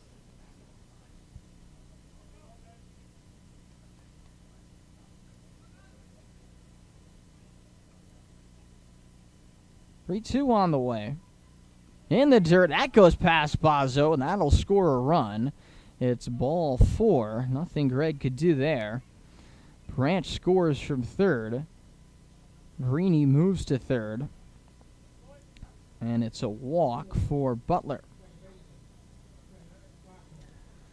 Yeah, we were just talking about how great Bozzo has been behind the plate. Just could not slide over in time to stop that one. Hunter Cooley will go out and talk things over with his pitcher, Matt Rowe. It's now 5-0 Gulls here in the top of the ninth. First and third, 1 out. Take another look at the out-of-town scoreboard. Top of the 8th in Bristol, 3-1. The Blues lead the Valley Blue Sox. Top of the 7th in Martha's Vineyard, 3-2 Mountaineers. Top of the 7th in North Shore, 13-6 Sanford with the lead over the Navigators. Bottom of the 7th in Rhode Island, Ocean State 6, Mystic 2. Here's Farquhar. First pitch, caught on and missed. As Rowe got it up to 89 miles an hour with the fastball, 0-1. Farquhar's been aboard 3 times, 2 for 3, double, a run scored, 2 runs driven in. Also walked as he takes high, 1 ball and 1 strike. SwampBats have a righty warming up in the bullpen. Case Rose unable to work out of this. 1-1. Pop foul over the press box, third base side, 1-2. When this game is over, stick with us for the SwampBats post-game show. As always, immediately following the game on the radio and the NECBL network. 0-2. Breaking ball downstairs.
First thing, Bruce felt was quality, the consistency, knowing that when I take them out, they're going to be the same every time.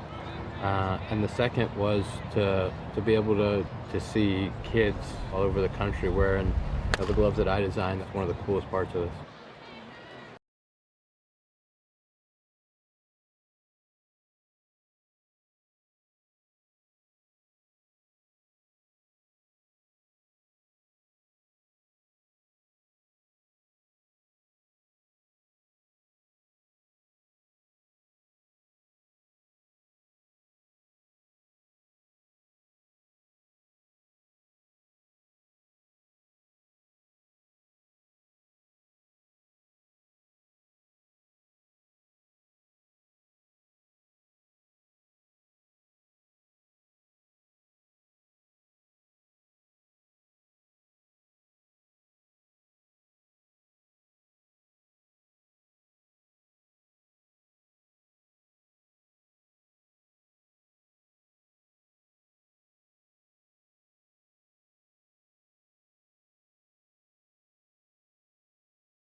Has pitched really well, just like the majority of these pitchers coming out of the bullpen for the Gulls this year. One of the main reasons why they lead the NECBL in earned run average. But Umberger from Virginia Tech stands at 6'4", 30, and his last appearance came 3 days ago against Ocean State, hitting at third, not give up a hit, registered his first save of the season, 3 strikeouts, and still yet to give up a run.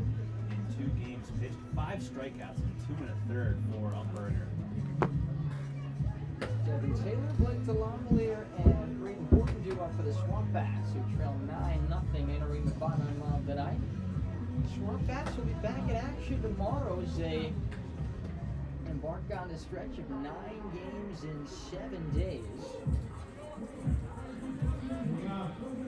No, I don't know. I can ask Jonah. Step in, SwampBats will host the Oceans. Well, we're in second to last. Tomorrow, with a doubleheader at the Martha's Vineyard Sharks. We're good now. After that, the pitch was going to miss for a ball, 1-0. Devin Taylor. A 1-0 foul back, 1-1. Another quick worker here for the Newport Gulls. Umberger, the lefty, nods, and it turns the 1-0. In there for a strike, 1-1. SwampBats will host the Schooners from Mystic on Friday. After Thursday's doubleheader on the Vineyard, 1-1, caught down and missed.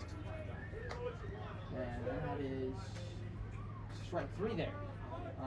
Taylor, report said 1-1, but Taylor down on the strikes. So, sorry to cut you off there. It's so cool sitting on top of the dugout. You can hear all the players from the dugout and funny things that they say to their teammates, especially Grant Umberger. Blake takes a strike. And that last strikeout, you heard 98 from one of the players. Obviously, it wasn't 98. It's 94 though. It's pretty good from the left close. side. 0-1. Caught on and missed at 93. And a count, no balls, 2 strikes. SwampBats will have a doubleheader in Vermont on Saturday. Host North Adams for a doubleheader on Monday. Pitch swung on and missed strike 3. And Umberger looking confident on the mound. He struck out the first 2. Yeah, it's close to immaculate. Gulls the next couple of days. Yeah, so the Gulls will be back at home tomorrow against the Danbury Westerners. They'll be on the road in Maine on Thursday. They'll be back at home on Friday against the Waves. Pitch to Horton. Breaking ball out. That's a good idea, man. 1-0. So a couple long trips to 2 teams in the Northern Division. Force down. Force down. Force down. Backing up is Freeman at the wall. He leaps. It's gone! on. Stay on. Brandon All right, 3 can get the runner. Horton with his second home run of the year to break up the shutout. Crowd's into it. No pitchers BP for the Gulls. Nah, that was gone by like 10 feet. Absolutely crushed. That was off the bat of smoked. Horton. I know Alumni is a pretty small field out the center, but I think that run that just got out. That's a 2-out. Majority of ballparks in the NECBL, that was smoked. It's pretty hard to get shut out here. It's such a ridiculous sport. But that's what makes the offense like even more concerning is we have far and away the most offensive friendly field. Like far There's a home away. run in and this with, and with the game, worst 1-0. offensive team. Line toward left base hit for Buzzo. Fortunately, it's a little late for this. Let's keep the line open. Here's Ryan Padilla.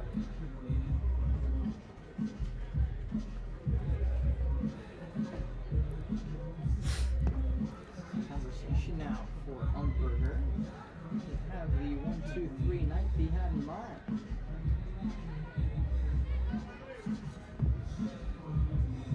Right spot here for the SwampBats. We thought we'd see home runs in this game. We do see one, and it's for the team that's trailing by 8.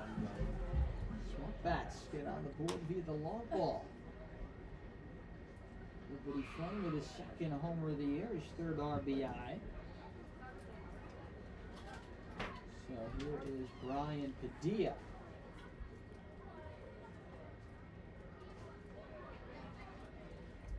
Umberger is ready. And there's a strike, nothing in one. Set. And the 0-1 to Padilla. Missing a low, no ball, it's in there rather, low. At the knees. Nothing at 2, and the SwampBats are down with their last strike. 0-2. Upstairs. Teams will see each other again this season, but not for a while. July 21st at Cardines Field. I'm very excited to go there, Quentin.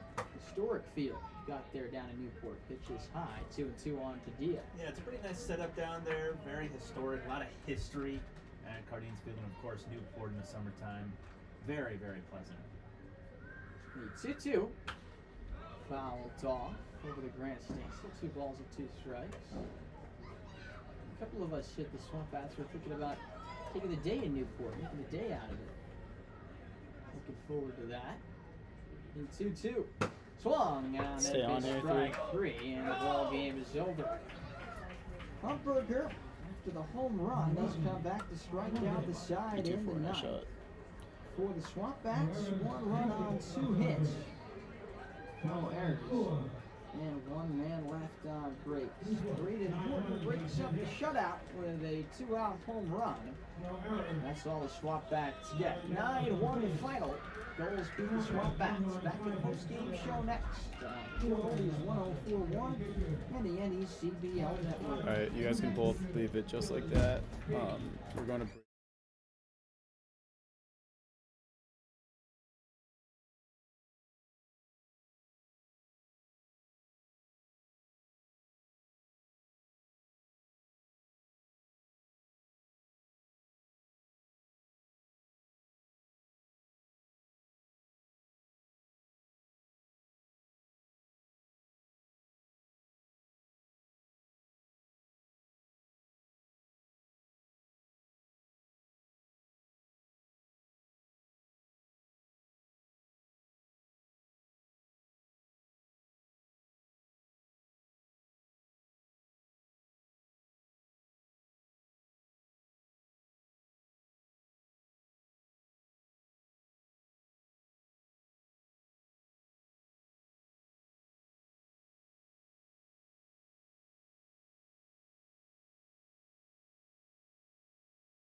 where the Newport Gulls just beat the Keene SwampBats by a final score of 9-4. Time for our game recap here on the NECBL Network. I'm sure Oldies 1041, and I'm Jonah White with you. Dylan King and Santosh Gautam exchanged zeros over the first 3 frames. Sam Wilsingham led off the top of the 4th with a single, Billy Butler followed with a single, and Trent Farquhar opened the scoring with an RBI double down the right field line. A wild pitch scored Butler to make it 2-0, and Fulton Freeman sacrificed fly to center to right field grounder to score Farquhar, making it a 3-0 lead for the Gulls. Santosh Gautam continued to put up zeros in the 4th, 5th, and 6th. Spencer Deschart put up a 0 in the top of the 5th after King went 4 innings, put up 4 hits and 3 runs, 2 walks and 3 strikeouts in his 3rd start of the season for the SwampBats. Tyler Torberg pitched a scoreless top of the 6th. Santosh Gautam finished with a line of 6 innings, 2 hits, no runs, no walks, and 3 strikeouts. He was fantastic. Top of the 7th. Gulls made it 4-0. RBI single by Farquhar to score Aaron Downs off of Tornberg, making it 4-0. Garrett Simpson pitched a scoreless bottom of the 7th. Tornberg pitched a scoreless top of the 8th. And Nick Boyle came on for a scoreless bottom of the 8th for Newport. Top of the 9th inning, Matt Rowe on the mound. Top of the 9th went very well for the Gulls. Walk, error, ground out, walk, walk. SwampBats brought in Alec Rich, and Matt Sharp promptly tagged him for a 3-run double to the left center field gap to make it 8-0 Newport. Noah Smith hit an RBI single to make it 9-0. And that was that, as the Gulls defeated the SwampBats by a final score of 9-1. I should say that wasn't that. Braden Horton hit a home run in the bottom of the 9th, making it 9-1 with 2 outs over the center field fence. But that was it for the SwampBats, as the Gulls win this one by a final score of 9-1. A 5-run top of the 9th, putting it out of reach. It was a game before that, but the Gulls putting away with that 5-run top of the 9th. Alec Rich got the final 2 outs for the SwampBats, giving up a run on 2 hits and striking out 1. Let's take a look around the league and take one last look at the out-of-town scores this Monday evening. Should say this Tuesday evening. Had so many off days in a row. Let's check out what day it is. This game got final along with the Ocean State Waves and the Mystic Schooners. Ocean State 6-2 winners there. Waves will be here tomorrow. They improve to 9-8-1 on the season. Mystic drops to 10-7. They'll be here on Friday. Top of the 8th on Martha's Vineyard, 3-3 between the Mountaineers and the Sharks. SwampBats will be there for a doubleheader Thursday evening. Sanford Mainers piling it on against the North Shore Navigators. They're up 15-7 in the 8th inning at North Shore. Top of the 9th in Bristol, it's a 3-3 game between the Blue Sox and the Blues. Now time for the final totals from this one.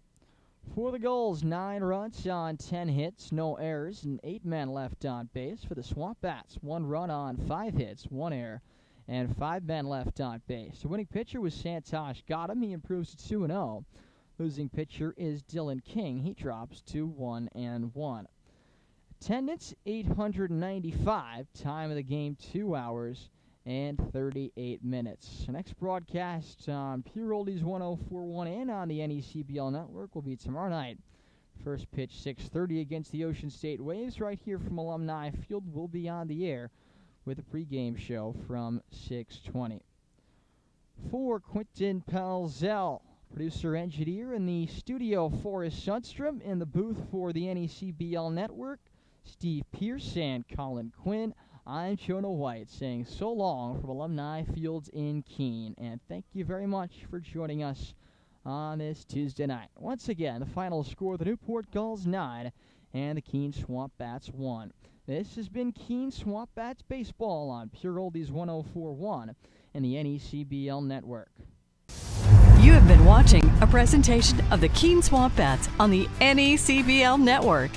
You can follow us on Facebook at Keene SwampBats, Twitter and Instagram at SwampBats_Keene, and subscribe to our YouTube channel at SwampBats. Please tune in to our next broadcast, and thank you for watching.